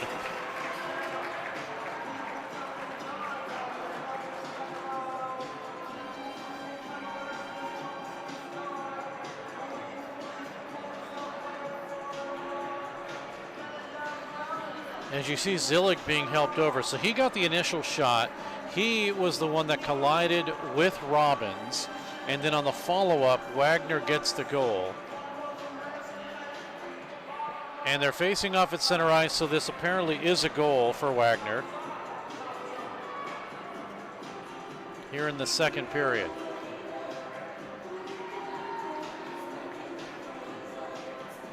Shots now 17-16.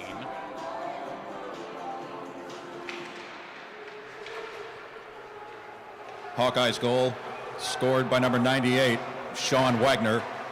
Assisted on the play by number 88, Drew Zillig. Time of the goal, 11:29. Wagner from Zillig at 11:29. 2 goals in a minute. Now let's see if I can do my math right here.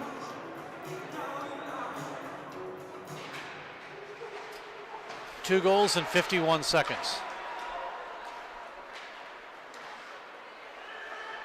And it's a 3-2 lead for the Hawkeyes. Panthers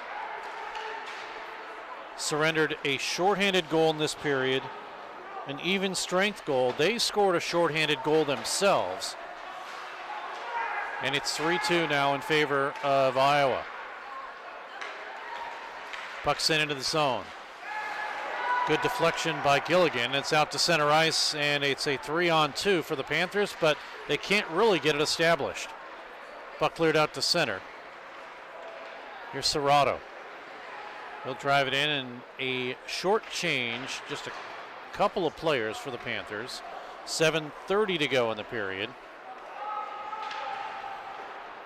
Second period intermission. Josh Robbins will be our guest. Panthers keep it in. Drive by Young Menard is held on to by Howard.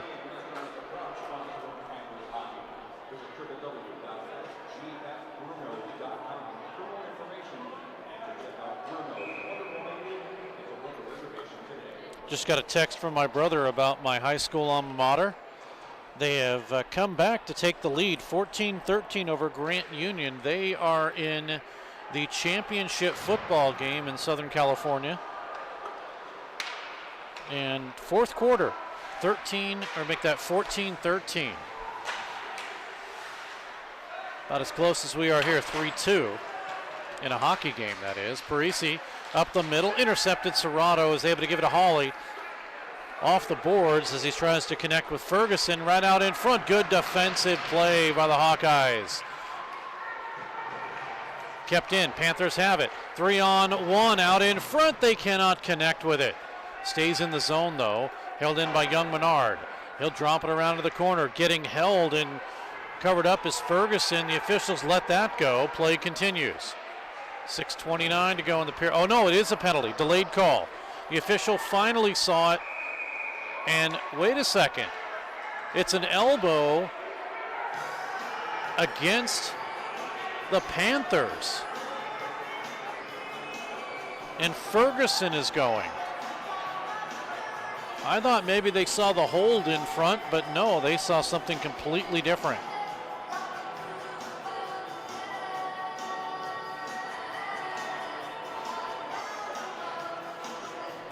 Four penalties, 8 minutes. Second power play now.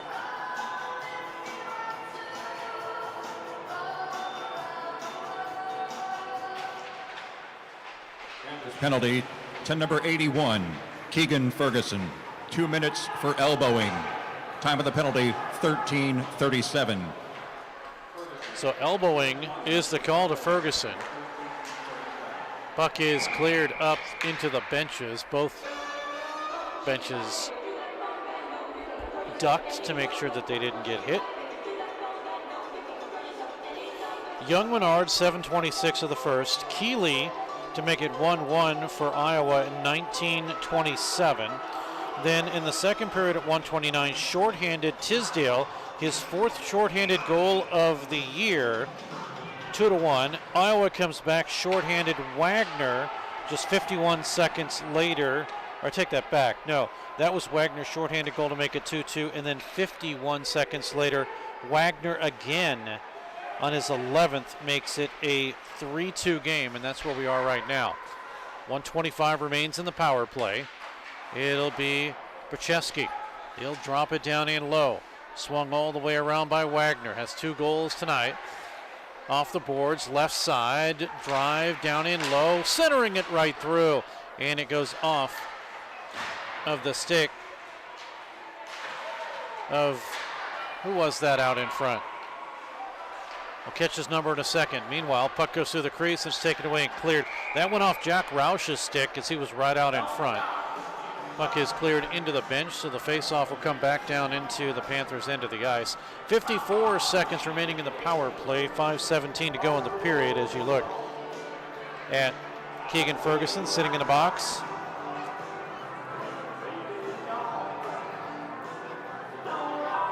Good thing we have duct tape. Keeps the cameras in place.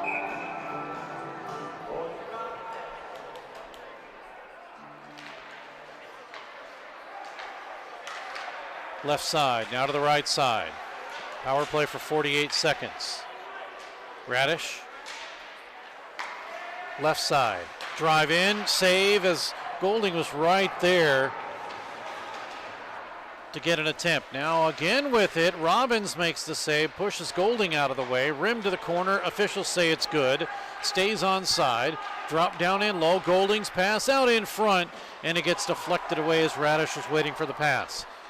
Radish with a centering attempt. It is not cleared as getting his pocket picked was Behan. Into the near side boards. Over to the left, up high. Power play with 9. 3-2 game, and the puck is taken away, and this should be a penalty, and it is. Behan gets slashed, penalty will be called, and a power play in 1 second for the Panthers. So Drury doing what they needed to do. They defensively worked things well. They almost had a 2-on-1 break until the slash there, so it'll be the second power play. It's going into the box for slashing will be Carson Hart.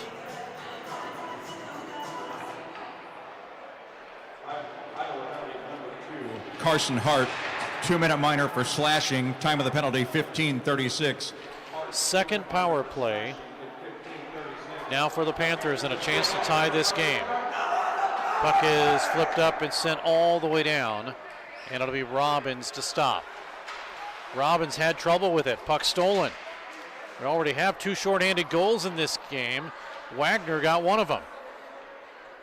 Puck now with 1:30 to go, and the Panthers do not have possession. Slow working are the Drury Panthers. They had trouble out of their own zone. They get trouble again. Goes to Ferguson. Off of his stick to the corner now from O'Connor. Down in low, worked off the stick of Francis Young-Bernard. Centering pass in front. Oh, what a save. Hawley in front. Now Ferguson with a drive, and it deflects up off the crossbar. Puck is taken away. Racing back, the only one is Young-Bernard. He gets taken out of the play. Out in front, Robbins with a save. And Fournier will pick up the loose change. Lots of action here on this power play. Here come the Panthers. Fournier gets pushed down. Penalty is going to be called. And it is going to be an interference call.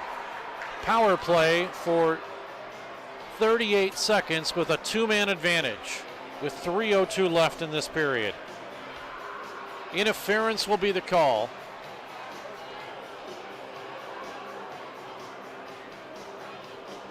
Five penalties, 10 minutes. In the box will be Wagner.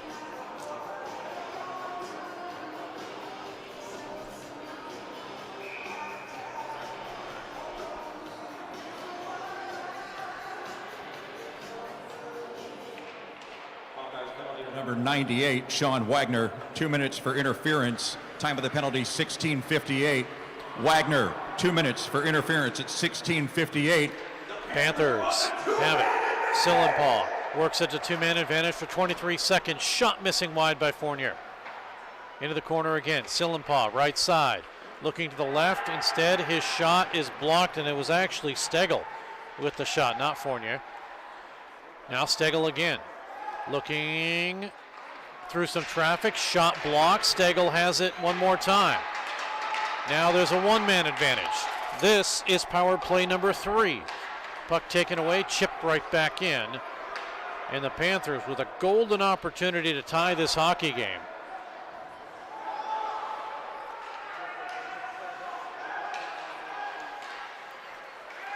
Panthers with possession to Sillenpaw.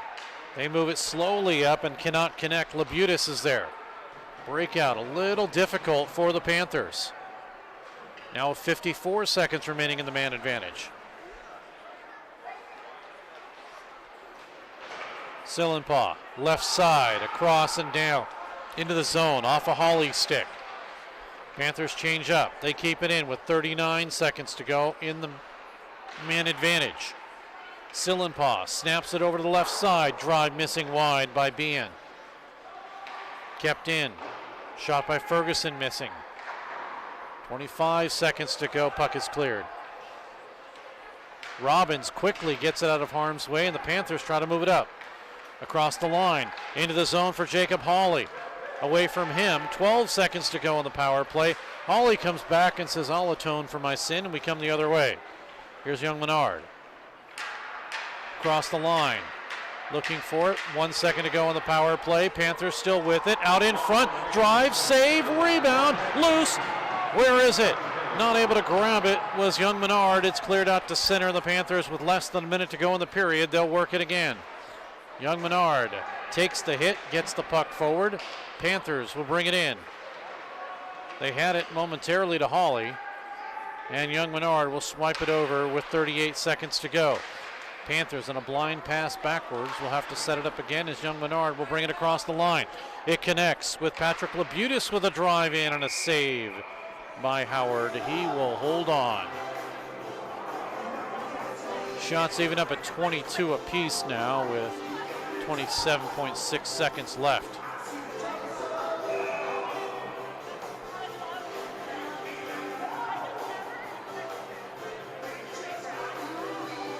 Again, our second period intermission guest will be Josh Robbins, the goaltender, who is playing in tonight's game. Puck taken away and cleared and sent down. No icing.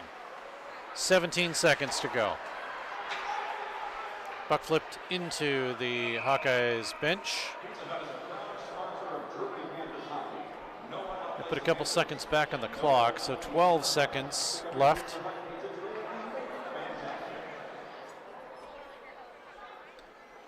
They'll have to get a new puck. They'll set things all over.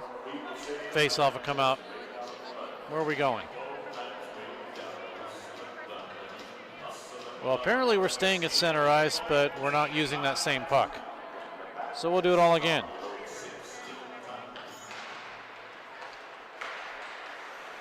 Chipped away from Behan with 5 seconds to go. And we get a penalty. Or do we get a delayed offside? Hold on.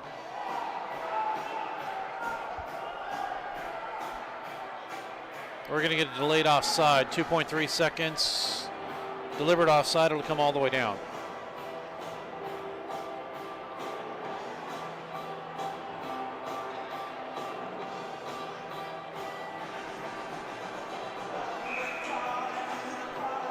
Shots even up at 22 apiece. That means each team with 11. And that'll do it for the period. 22 on Robbins, 11 on Robbins for a two-period total of 22. Howard had seen 11 for a two-period total of 22. So the only thing that's odd are the goals.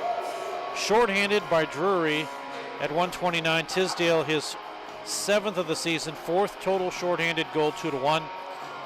And that's the last lead the Panthers have had. Iowa have scored the last 2 goals. 10:37 shorthanded Wagner, his 10th. Salemi with the assist.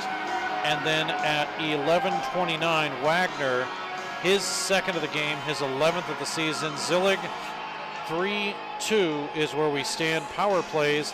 Panthers 0 for 3, Hawkeyes 0 for 2. We will start the next period with a 5-on-5 scenario. So 3-2 after 2 periods of play. We'll take a break, and when we come back, Josh Robbins will be our guest. We'll do that in just a moment.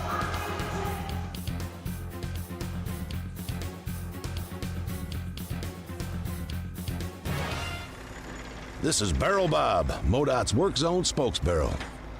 You'll be seeing more of me as the weather warms up. Crews will be working on our roads. That means lanes will be closed for construction and maintenance work on our highways. As you approach a work zone, please don't drive distracted. You need to pay attention. I want you and my friends working on the roads to all get home safely.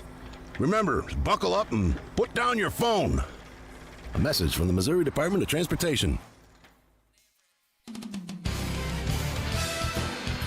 We're back at Jordan Valley Ice Park, Stan Melton Ice Arena. Joining us is goaltender Josh Robbins out of Blackie, Alberta, Canada. 6'1", 185, 2-0 on the season. 1.0 goals against average, you must like that. Yes, sir. And a .963 save percentage. So you're one of 3, let's say, I was going to say younger, but, you're all freshmen, but 3 goaltenders that can play at any given time. You all have wins. How important is it for you to start off the way you've been starting off? I think that first game this year, it was a really big, obviously it was the first game. We had to come out, make sure that we set the pace for the whole year. And obviously coming out, getting that first start, it was a really great feeling to be entrusted by the team like that. And game couldn't have gone any better. Pulled out with a shutout with the boys. Everything went good. The whole team stuck around, and everyone fought through. Like as a whole team, it was really all well put together. And I think we just need to kind of carry that throughout the next games and get it working. Goaltender, obviously, you build your team around the goaltender. You start with him first. I mean, unless you got some superstar that you want to pick first, right? But it's usually your goaltender. And so to be able to do that, I'm a goaltender myself. So, what I focus on is that first shot. Like if I can make that first save, everything's golden after that. Do you feel the same way? I feel like, yeah, I mean, the first save's always the biggest one, but I personally, like, if I think about things a little bit too much, I get in the game a little too hard, and I just start making mistakes, so I like to keep it light and breezy in the net. That's what I always say. Don't focus on anything too hard, and then kind of just get in that state, and you're just letting your body do decisions for you. Yeah, I know what that's like. I'm kind of the same way. If you get into your head too much, next thing you know, it's a couple goals past you, and I mean, if it's men's league, it's no big deal because they can't trade me or pull me out or anything. But, there's 3 here. They could pull someone out. Yeah, exactly. Or depending on who's dressed. Sometimes 3 is dressed. Sometimes 2 are dressed. But, yeah, it's got to be tough. But knowing that the team instills confidence, that's obviously a big deal, right? Yeah, it's a big deal to have the team kind of back you a little bit. I mean, a goalie can come in the net and be confident all himself. But if the team's not confident in the goalie, I mean, it's destined for failure, really. Josh Robbins is joining us of the Drury Panthers. So why did you pick Drury? I picked Drury to come down here mainly for the academics. The school program was just starting up last year, and I got an opportunity to come down and be a part of the first team and get that going. And I think like I said before, the academics was really the main part for me. It's a great school. The courses are all awesome. Teachers are great. And really, in the end of it, we're here to get an education. Hockey's kind of just a ride along the way, but it's obviously fun to be on the team and make the team progress along the way. I guess that's how you'd say it, but be a part of something a little bit bigger than yourself. Just get the stepping stones of the team. Different Coaching scenario now. You feel like you got to work a little harder? I personally don't work any harder than I did last year. I always work, give it 110% effort no matter what. Don't really care who's on the ice. I mean, there's really no other way to do it personally, how I see it. That's a fair enough answer. I like that's a good answer too. Josh Robbins is joining us of the Drury Panthers, goaltender. So you weren't around, and I'm dating myself a little bit, but I played when pads were 12 inches wide. Now they're 11. They are a little bit thinner. So have you ever played in the 12-inch wide pads? I never have played in the 12-inch pads. When I was young, I had the little skinny ones for the youth pads, and then once I made that bump up to the senior gear, I was already past there. Yeah, it's kind of tough. I don't know which I like better. I just know that for some strange reason I have a bigger 5-hole. I want to ask you this question, but if anybody's listening, I don't want them to figure it out, but do you feel like you have any weaknesses? I don't know. Like, kind of just depends on the situation, really.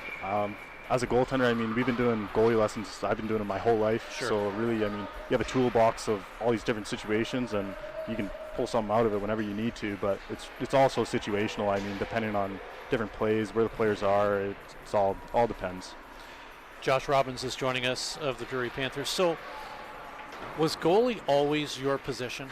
Yeah, I mean, back when I first started playing hockey, we started out doing the swapping positions. Everyone would play a little bit of everything. I played forward a couple times, played defense a couple times. It's absolutely useless out there. I went in the net and I made a glove save, and I just stayed in the net ever since I made that glove save. So, it's funny because I was kind of the same way, except for me, I wanted to play forward, but I found out for some strange reason I skated backwards so much better than I skated forward. And because I thought, well, I'll be a defenseman, but then I thought, no, I think I want to be a goaltender. And I got in there, I just loved it, and I've been that ever since. Yeah, I personally think goaltending is the best position. I mean, some days I feel like I could score a goal. I want to be a little bit more offensive, but I guess I can kind of take that on the play a little bit. I like to play the puck quite a bit, get a little bit outside of the net, and do a little bit of different stuff, act like a D-man every once in a while. Sometimes it doesn't quite go to plan, but most of the time it works out. They say goaltenders are crazy or they're not in their right mind. Do you take offense to that? Because sometimes I do, but sometimes I realize, oh, people are right. I think there's a little bit of truth to that statement. It depends on the day. I mean, every once in a while you take a look in the mirror and you're like, wow, maybe they are right. Like, I don't know why I'm taking slap shots from the hash mark some days, but here we are. Josh Robbins, goaltender for the Drury Panthers, joining us. Who is your favorite NHL player? My go-to has always been Carey Price. He's a goaltender back in my days. I always looked up to him. He's just his style, the way he moves, everything. I just loved how calm he was in net. And yeah, he's a guy I always looked up to. Jonathan Quick was always my guy. Yep. But if I want to date myself, Grant Fuhrer, because I'm a what they call a full right or a southpaw. Yep. So Grant Fuhrer was my guy. Oh yeah. But I feel like I'm kind of more of a hybrid. It's butterfly now. It's lower work, but for me, I was kind of a hybrid, semi-stand-up, but still got down low. Mm-hmm. Partially because I just got tired of having to stand back up, But so those were my two go-tos. Yeah, it's kind of weird. I mean, how it transitions from stand-up goalie to hybrid goalie to butterfly goalie. I mean, it's throughout the years, it's really just shifted more towards the lower end of the net. But I mean, then the players just shoot it up high. So I mean, I feel like you can't really always be a butterfly goalie. Sometimes in the right situation, I mean, there's a shot from the blue line, it's going foot over the net. There's no point in going down, right? Just stand up and make it out of your chest. But even now, goaltenders, it was just, okay, they can't skate, so stick him in the net. But now, you as a goaltender almost have to be the best conditioned player on the team.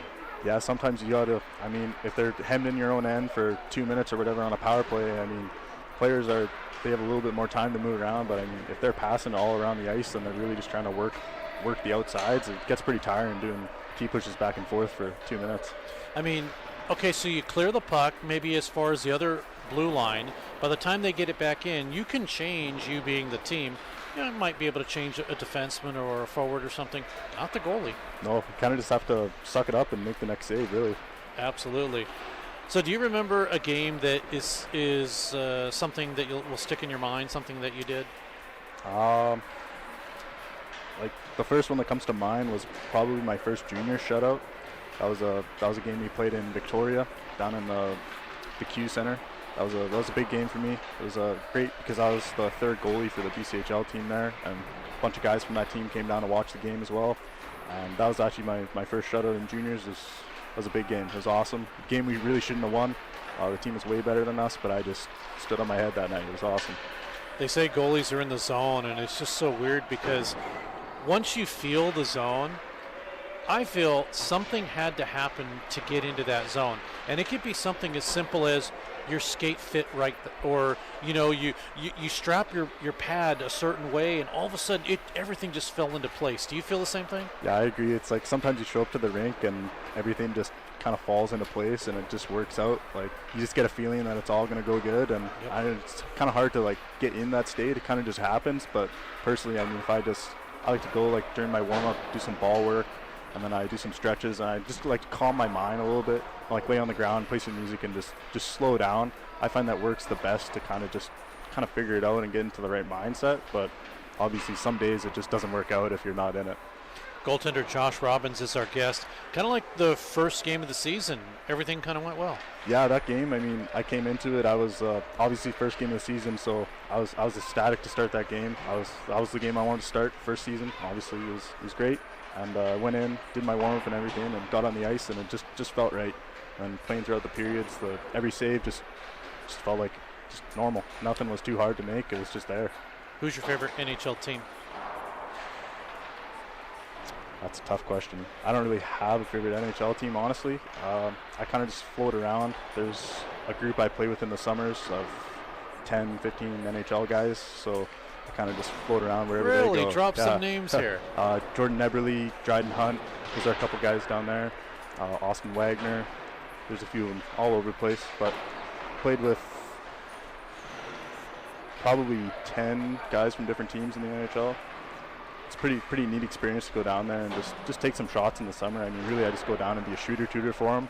So I'm not doing drills or anything. I'm just standing in the net taking shots. But it's pretty neat to see the releases and deal with the speed and everything and the decision making at that level. It's pretty interesting. So you've got some connections down there. A few every once in a while. Got to have some, right? Well, one of the connections that I had was growing up in Southern California. I worked with the LA Kings. Yep. And so I was one of their practice goalies. Oh, yeah. When I was younger and actually could play a lot better than I can now. And I remember taking a slap shot from Rob Blake, and it went in the hand, in the palm, the web. It wasn't in the web, it was more in the palm of my hand. It hurt. And he just wound up like it was no big deal. And it hurt so bad. Yep. And I'm thinking, how do guys deal with pucks that hurt, especially if they get underneath your equipment? You know, how do you deal with that? It's crazy. Yeah, the glove stingers are a whole different world. I mean, there's like different gloves and stuff they make, like the practice gloves and whatever, the different stiffness and padding in them. Like I run a practice glove and a game glove just so like in practice I don't get any stingers, a little extra padding. But yeah, some of those shots that they take, like I remember I took a slap shot one, hit me like square in the head, and it blew every single buckle on my helmet off. Oh, that's crazy. Every single buckle came right off. It just fell right off. Bell ringer, I assume. It was, yeah. For a while there. Yeah, I've had that too.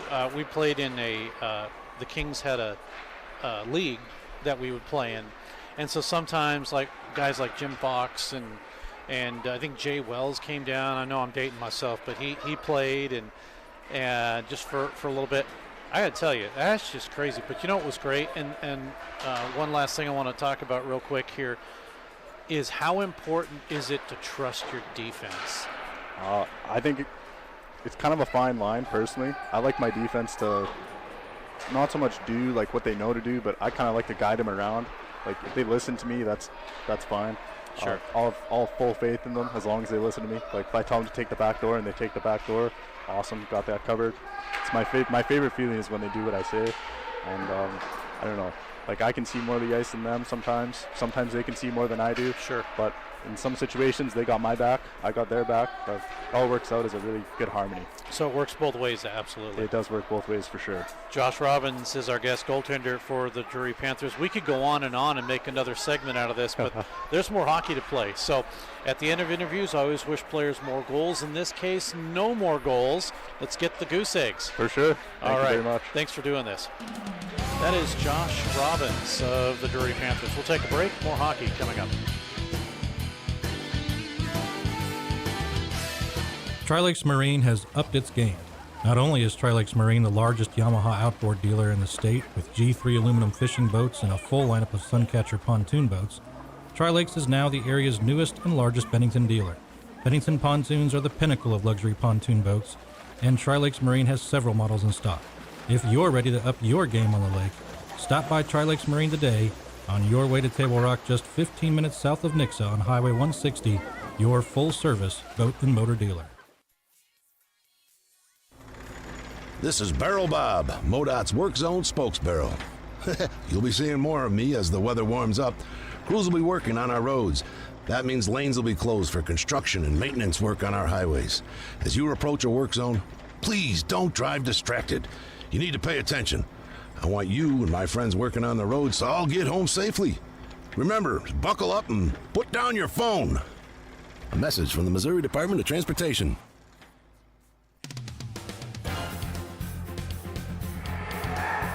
Back at Jordan Valley Ice Park. Stan Melton Ice Arena. It's a 3-2 lead for the Iowa Hawkeyes. In the second period, goals by Tisdale, shorthanded for the Drury Panthers, and then Iowa shorthanded Wagner,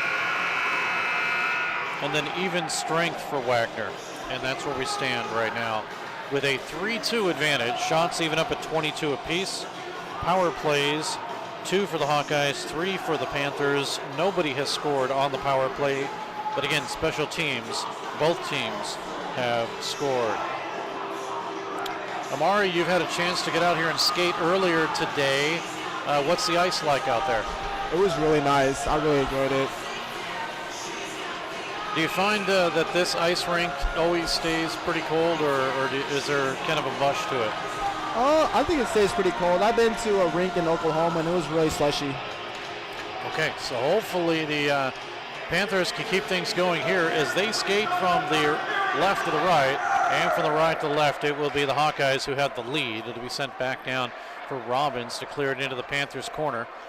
Taken away and out now by the Drury Panthers.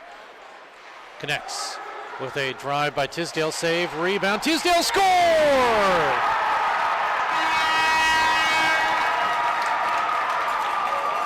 The game is tied up at 3-3.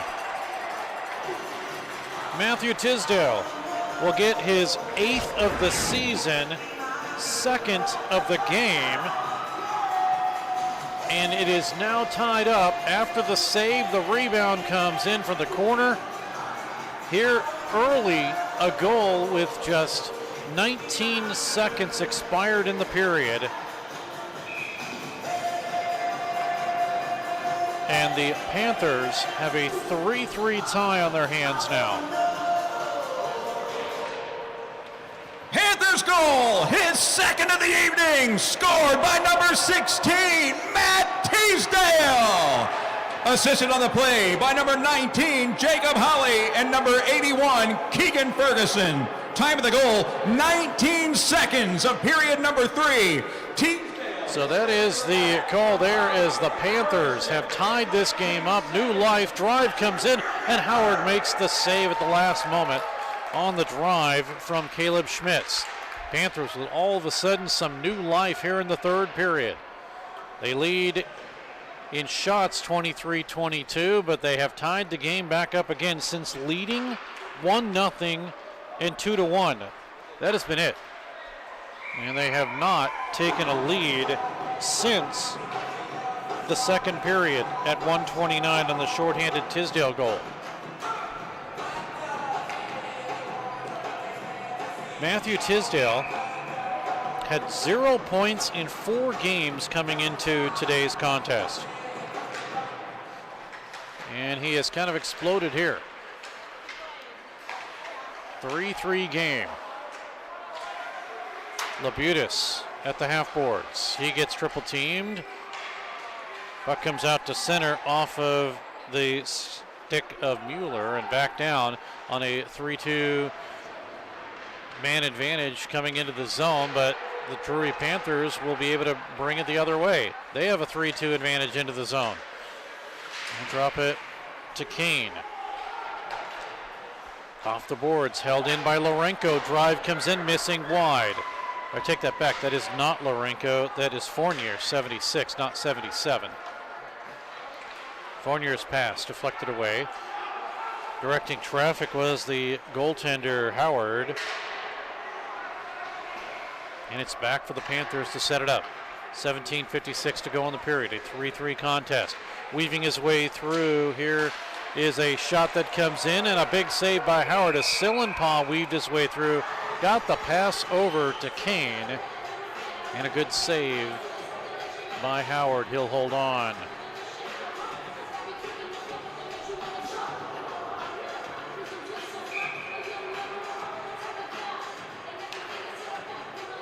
Face off to the right of Howard, left as you look at it. Abelin to take the draw. He'll try to win it from Rhodey. But cleared out to center. Panthers will work it again. Devin Gilligan with a pass. He's been scoreless in his last 4 games that he's played in.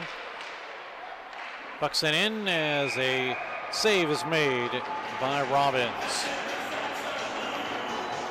17:28 to go in the period.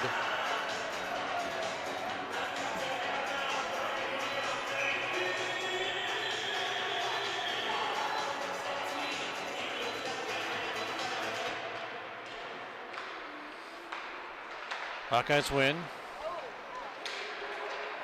Puck deflected away, and Sillenpaw will wait to clear.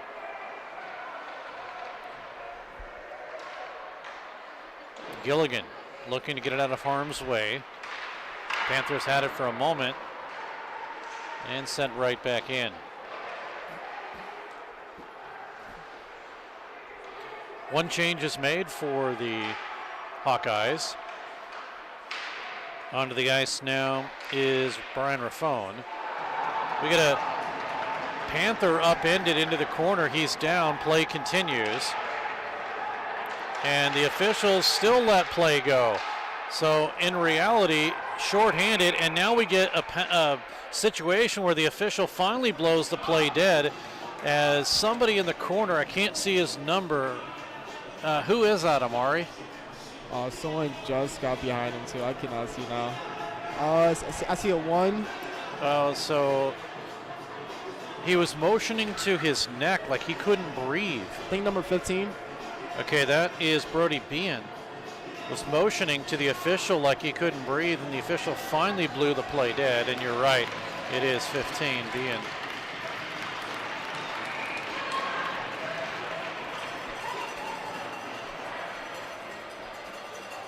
So for quite a while there, the Panthers were, in a sense, shorthanded.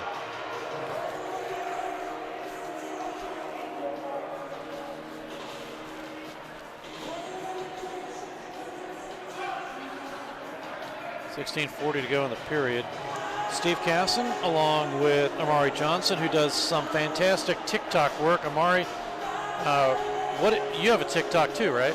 Yes, I do. _K-Trail_. Gotta check it out. Absolutely. _K-Trail_. Yup. All right, we'll have to check you out. Also, of course, he does some stuff on Web Sports Radio on what I don't even know our Twitter or what is it? Or our TikTok. Oh, our TikTok? It's also it's Web Sports Radio, yeah. Okay. Yeah. That's right. You control it, so I don't know anything about it. Yeah. Meanwhile, the Panthers are trying to control this hockey game, and they trail by 1. Coming in left side, Jack Roush missed it wide. So we get a delayed offside as the Panthers will have possession. It'll be Sillenpaw in his own zone. Quickly to Ferguson, who will dump it down in. Off a tip, we come the other way, and it'll be in for Francis Young-Menard. 3 goals now this season. Puck comes the other way across the line into the zone for Tisdale. He's been the hot guy right now in the Hawkeyes end. Here's a drive by Serrato down the middle, and Howard will make the save. Matthew Tisdale now with 8 goals on the season, 2 today. Also got a shorthanded goal. The only other player to have 2 is for Iowa. That's Wagner. He had 2 consecutive goals. Puck cleared. Grabbed by Golding. He'll drop it down in low. Luca Golding has been scoreless in the past 2 games. Had a 3-game goal scoring streak back in November, and he's had points in 6 of his last 13 games. Puck is sent in for an icing call here.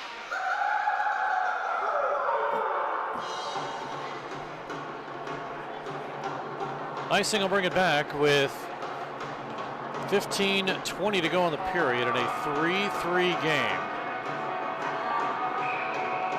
There have been no power play goals, but there have been 2 shorthanded goals, 1 by each team. Drive in.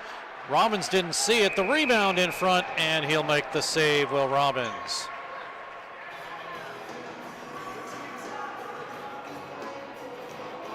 Radish's shot from the right point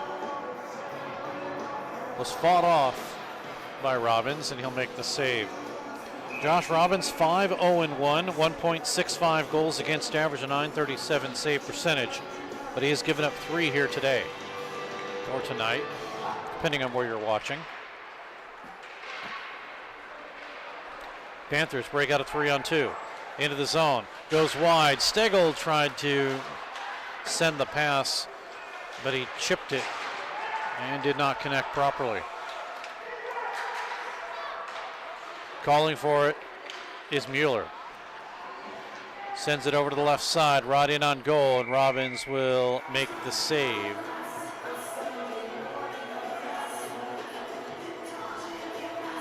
.48 to go in the period.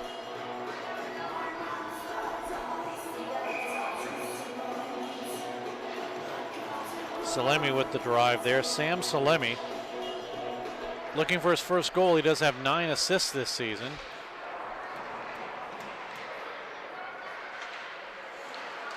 after the shot wide. The Panthers are not able to get it out. Hayden Doggett has to pick his stick up. Now the Panthers have a 2-on-2 into the zone. The captain for Drury and Riley O'Connor only gets as far as the line, and it's sent back down in. Panthers clear the zone, working behind the net. Hart, his pass, intercepted, taken by the Panthers. They score! Riley O'Connor will get it, his second goal, as he stole it right up the middle, snapped it over Howard's shoulder. And the Panthers, for the third time in this game, have the lead. It's 4-3. O'Connor will get his second, as I mentioned. Second straight goal for the Panthers. And hopefully that's woken the crowd here a little bit. Panthers goal, his second of the season, scored by number 18, Riley O'Connor. O'Connor unassisted at 5:49. 5:49 will be the time of the goal.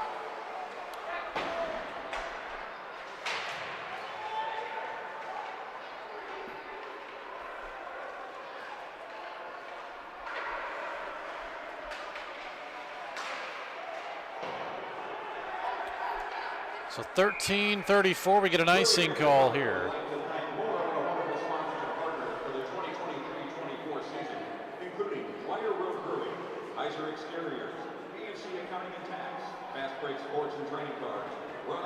O'Connor with his second at 5:49, and at 19 seconds, Tisdale his eighth. And I did not catch the assists.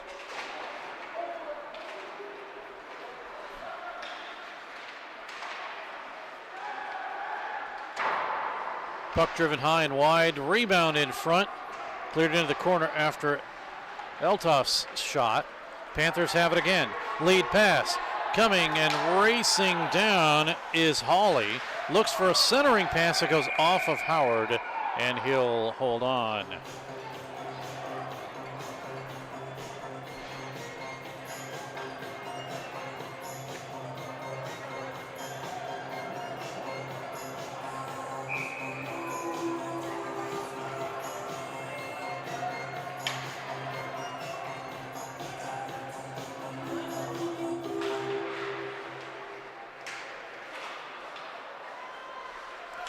.13:03 to go in the period.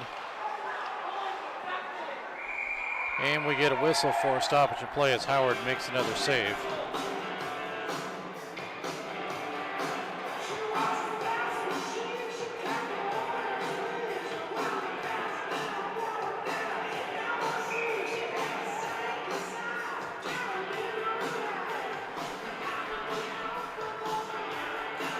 .12:58 to go in this period.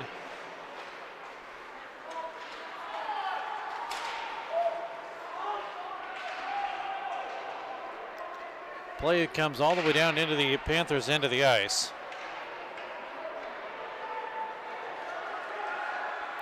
They'll have it. Well, the Panthers working in and getting upended is Francis Young-Menard.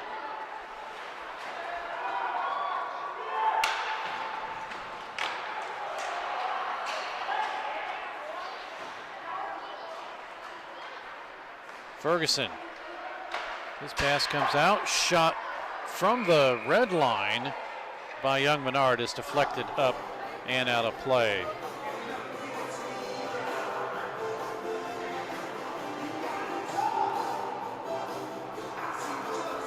.12:18 to go in the period.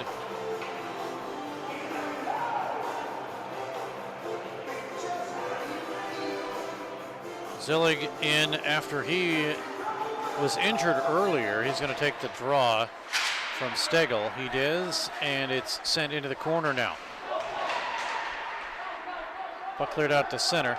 Here is a 2-on-2 into the zone. Zillig is there.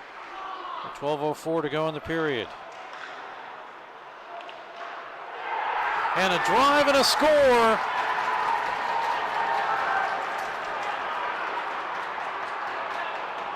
We're tied up at 4-4.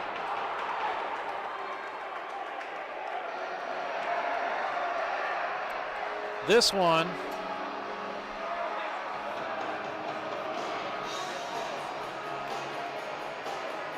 coming at 8:02.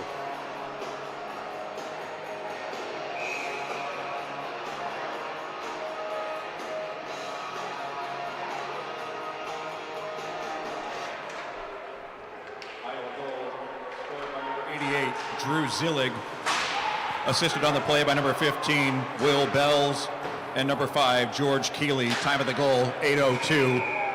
Zillig from Keeley and Bells at 8:02.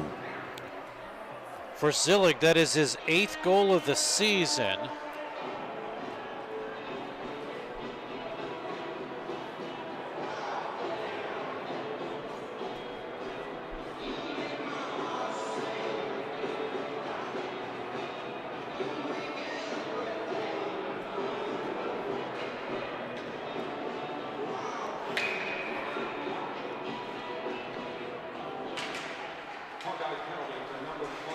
George Keeley, 2 minutes for hooking.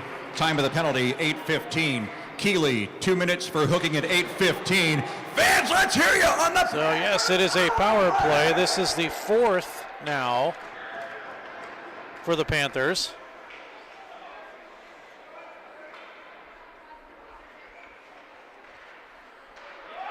.135 remaining in it.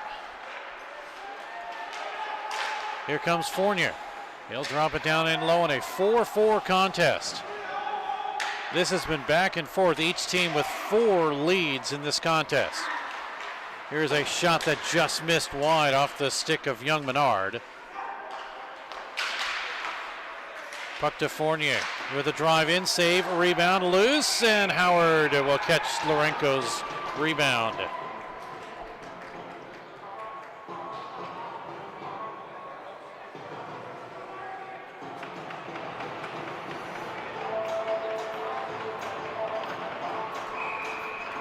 .10:53 to go in the period.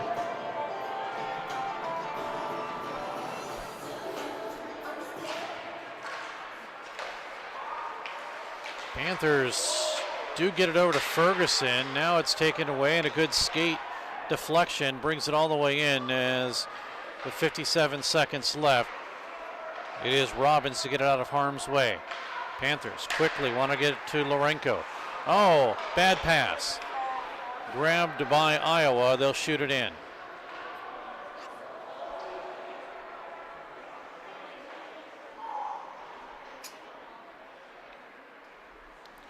.10:20 to go in the period.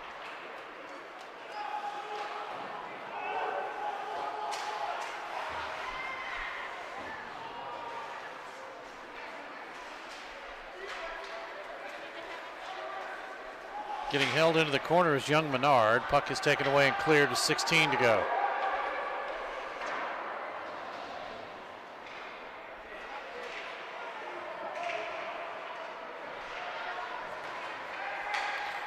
Now Salemi. Sam Salemi lost a 3-game point streak. His last assist was against Trine on November 17th. 9:32 to go in the period.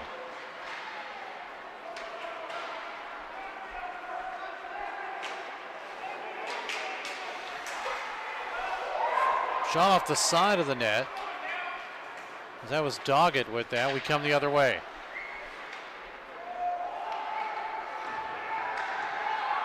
Penalty coming up. It's a delayed call. It'll go against the Panthers, and as they touch up, we're going to get a tripping call.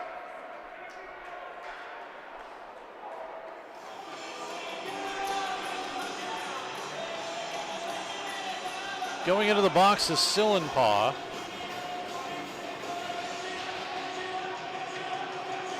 Five penalties, 10 minutes. Both teams 5 from 10.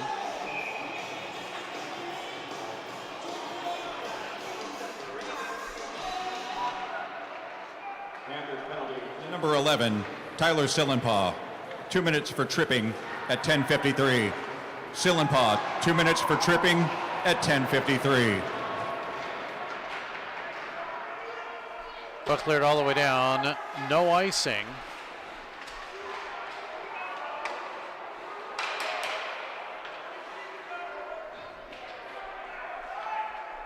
So golden opportunity now for Iowa to take the lead once again. Here's Roush. Left side across the line. Roush to work it. Looks out in front. Save Robbins. Now Iowa moving the puck very well. Touch pass at the half boards. Sent in through the middle.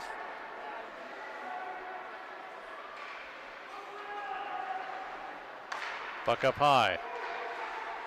Once again, here's Raffone with a drive-in save. Rebound, it's blockered up into the corner. Kept in by Wagner. He has 2 goals tonight.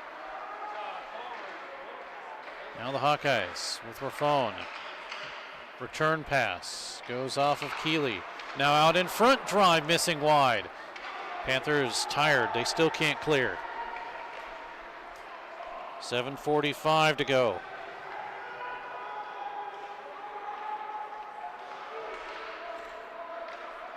.30 seconds remaining in the power play. It's up high to Raffone, left side, touch pass, out in front, deflected.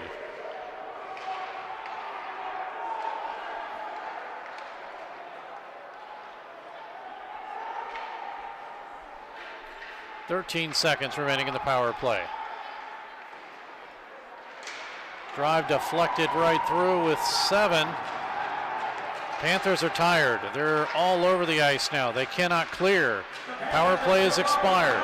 Out of the box is Sillenpaw. He's the only rested player. Sillenpaw could not gain possession, that is. I wanted to say control, but it's more like possession now. Panthers tired, wanting to get off the ice. Can't do it yet. It's still with pressure for the Hawkeyes.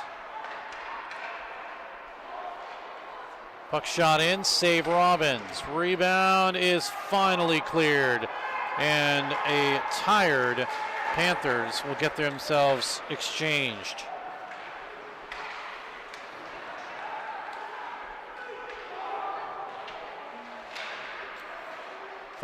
Make that 6:20 to go in the period.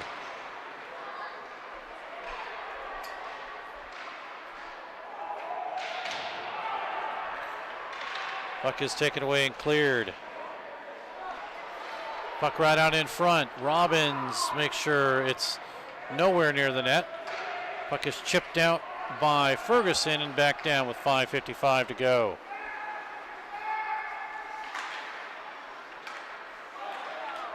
Panthers intercept. 4-4 contest. 2 shorthanded goals in this game, 1 by each team. Tisdale has a couple of goals, and then Wagner has a couple for Iowa. Howard directing traffic.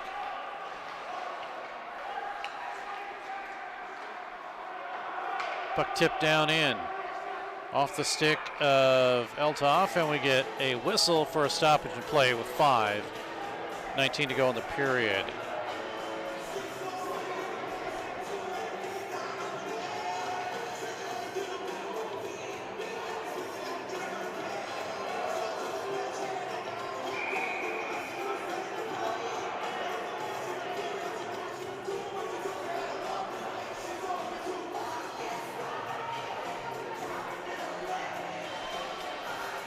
.22 to go in the period. Line change. Face-off will come out at center ice, though.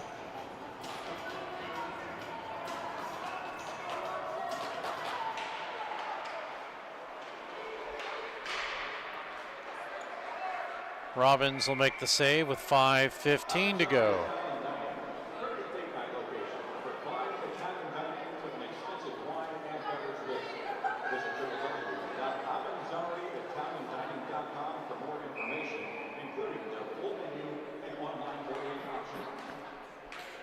Shots now 34-32, and that favors Iowa. Right off the draw, another one deflected behind the net. Right out in front again, Robbins with a save. The rebound moved into the corner. All sorts of pressure as we're in the final 5, brought to you by Cadence Insurance. Hawkeyes now with Hart. He'll drop it down in low. Swung over to the corner by Robbins. Off the stick of Patrick Labutis. Lionel Labutis, Lourenco, and Kane now. Puck chipped out to center by one of the captains, Labutis.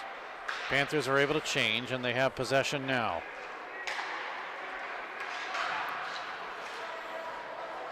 Kane off of his stick. Rimmed all the way around. To the half boards. Stepping out of harm's way and getting the puck out is Muller. Now we get a couple of sticks with Mueller and Lourenco getting tied up. One of them is dropped. Panthers have it again. Serrato with a drive-in save. Rebound loose, and it was past the outstretched stick of Stegel. Panthers get it in. They're back on side. Drop it down to O'Connor. He'll slide it through. Stegel with the reception. Left side now. Serrato gets it out of harm's way. Blockered in the corner by Howard. Picked up and flipped off the netting, so it'll stay in the zone. With 3:33 to go in the period.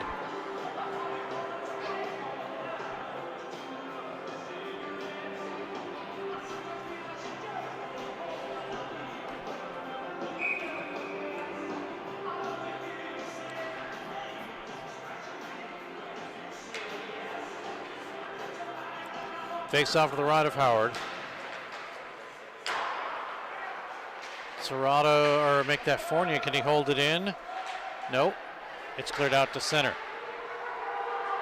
Here's Keeley. Offside is the play. 3:23 to go.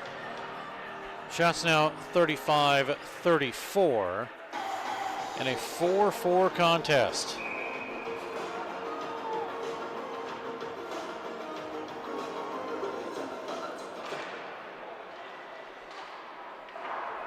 Draw one, moved into the corner.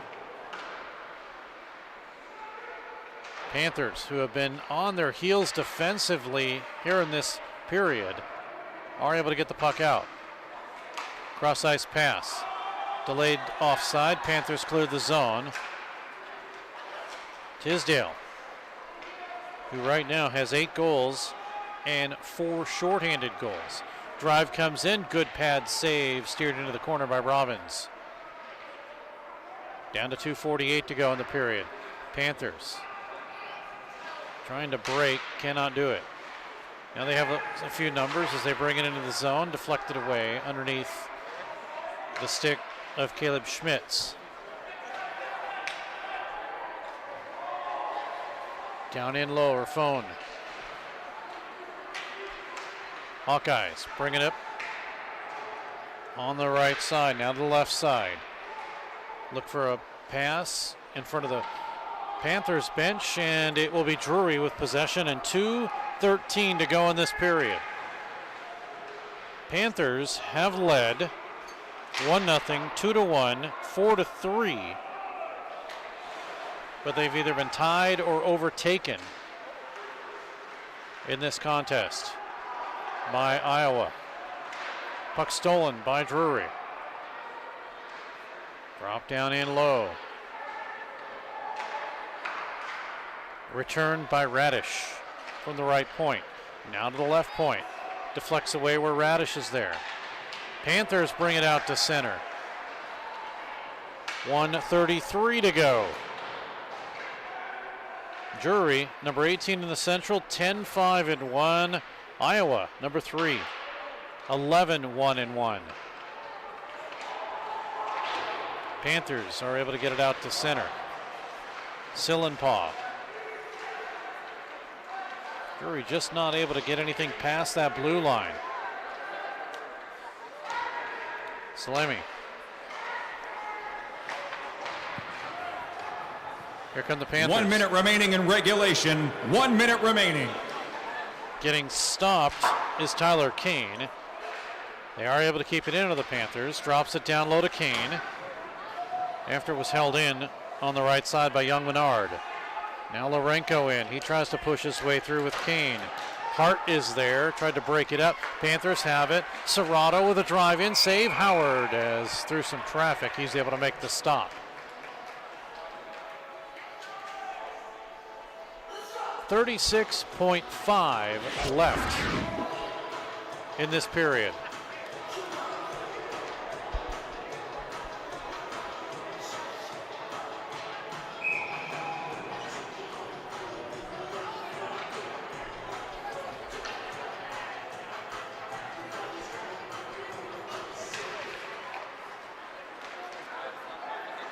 Off the draw, taken by Eltoft. Iowa with all sorts of pressure in the offensive zone. 19 seconds. Panthers with one more chance to try to win this in regulation, although they lose the puck. Now they get it out. Here is a pass from Hawley over to Tisdale. 6 seconds to go. Tisdale gets pulled off the play. Raffone with it, and that'll do it for the third. We go into overtime. It's 4-4 after 3 periods of play. We're going to overtime. Shots on goal in the period.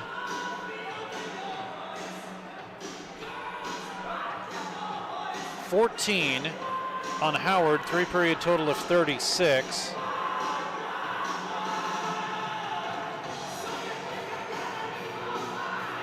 And 12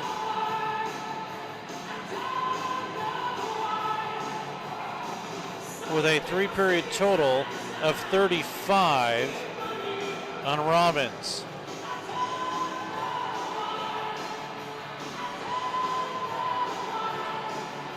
Goals in the third period, Tisdale at 19 seconds, O'Connor at 5:49, and then Zillig at 8:02. And we are in period number 4.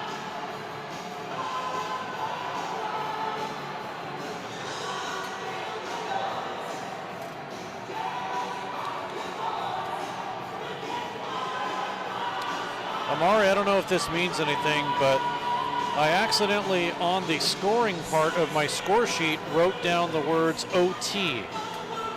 Instead of writing OT in another slot that I have for overtime. Does that mean somebody's going to score a goal here?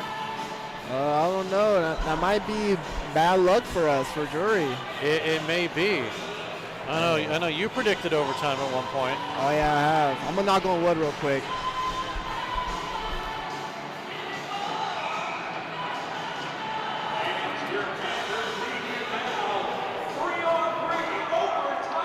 So we are 3-on-3 overtime for the Panthers. It's Young Menard, Labutis, and now the man with the puck for the Panthers, and that's Kane. Well, they'll set it up. Looking for overtime here. Coming in is Young Menard with a drive, and Howard makes the save. Panthers with possession. They'll bring it in with 4:21. Shot up high, misses. Getting to it is Fournier. He has some room. Fournier breaking, and the goaltender comes out. Fournier lost it. We come the other way as the goaltender Howard came out to deflect the puck. Panthers have it. Oh, breaking in, Raffone shoots, he scores!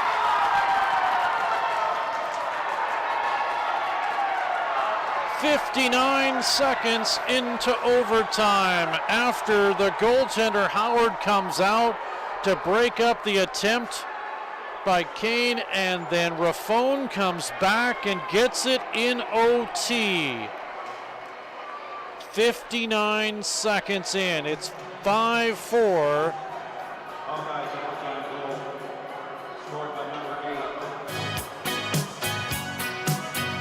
Brian Raffone, assisted on the play by the goaltender, Justin Howard, number 32. Time of the goal, 59 seconds of overtime. So that is, and Howard gets the assist, 5-4. And Iowa will win this contest. They improve to 12-1-1 on the season. Drury is now 10-5-2 on the season, and this is the second overtime loss they have had here at Jordan Valley Ice Park. Again, goals going back to Young Menard, his third at 7:26 of the first. Keeley ties it up for Iowa, 19:27 with his first. Tisdale shorthanded, fourth shorthanded goal of the season, seventh goal of the season at 1:29 of the second. Iowa, oh, his was shorthanded, by the way. Iowa gets a shorthander by Wagner, his 10th, to make it 2-2. At 11:29, Wagner another one, 51 seconds later, and it is now a 3-2 lead. Tisdale at 19 seconds of the third ties it up, makes it 3-3. That was his 8th of the season, 2nd of the game. Then O'Connor takes the lead, or gives the lead to the Panthers at 5:49 with his 2nd of the game, and O'Connor will also, I take that back, that was O'Connor's 2nd of the season. And then Zillig will get his 8th at 8:02 to tie things up. And then what a folly of circumstances where the goaltender Howard comes out to make a stop, and that leaves the Panthers short-handed a little bit, and in overtime, Raffone on a break, his 10th, Howard the goaltender with the assist after making that huge stop there. 5-4 in overtime is the final. Power plays the Panthers 0 for 4, the Hawkeyes 0 for 3, and that is it. 59 seconds into the contest, the Panthers do fall to the Iowa Hawkeyes.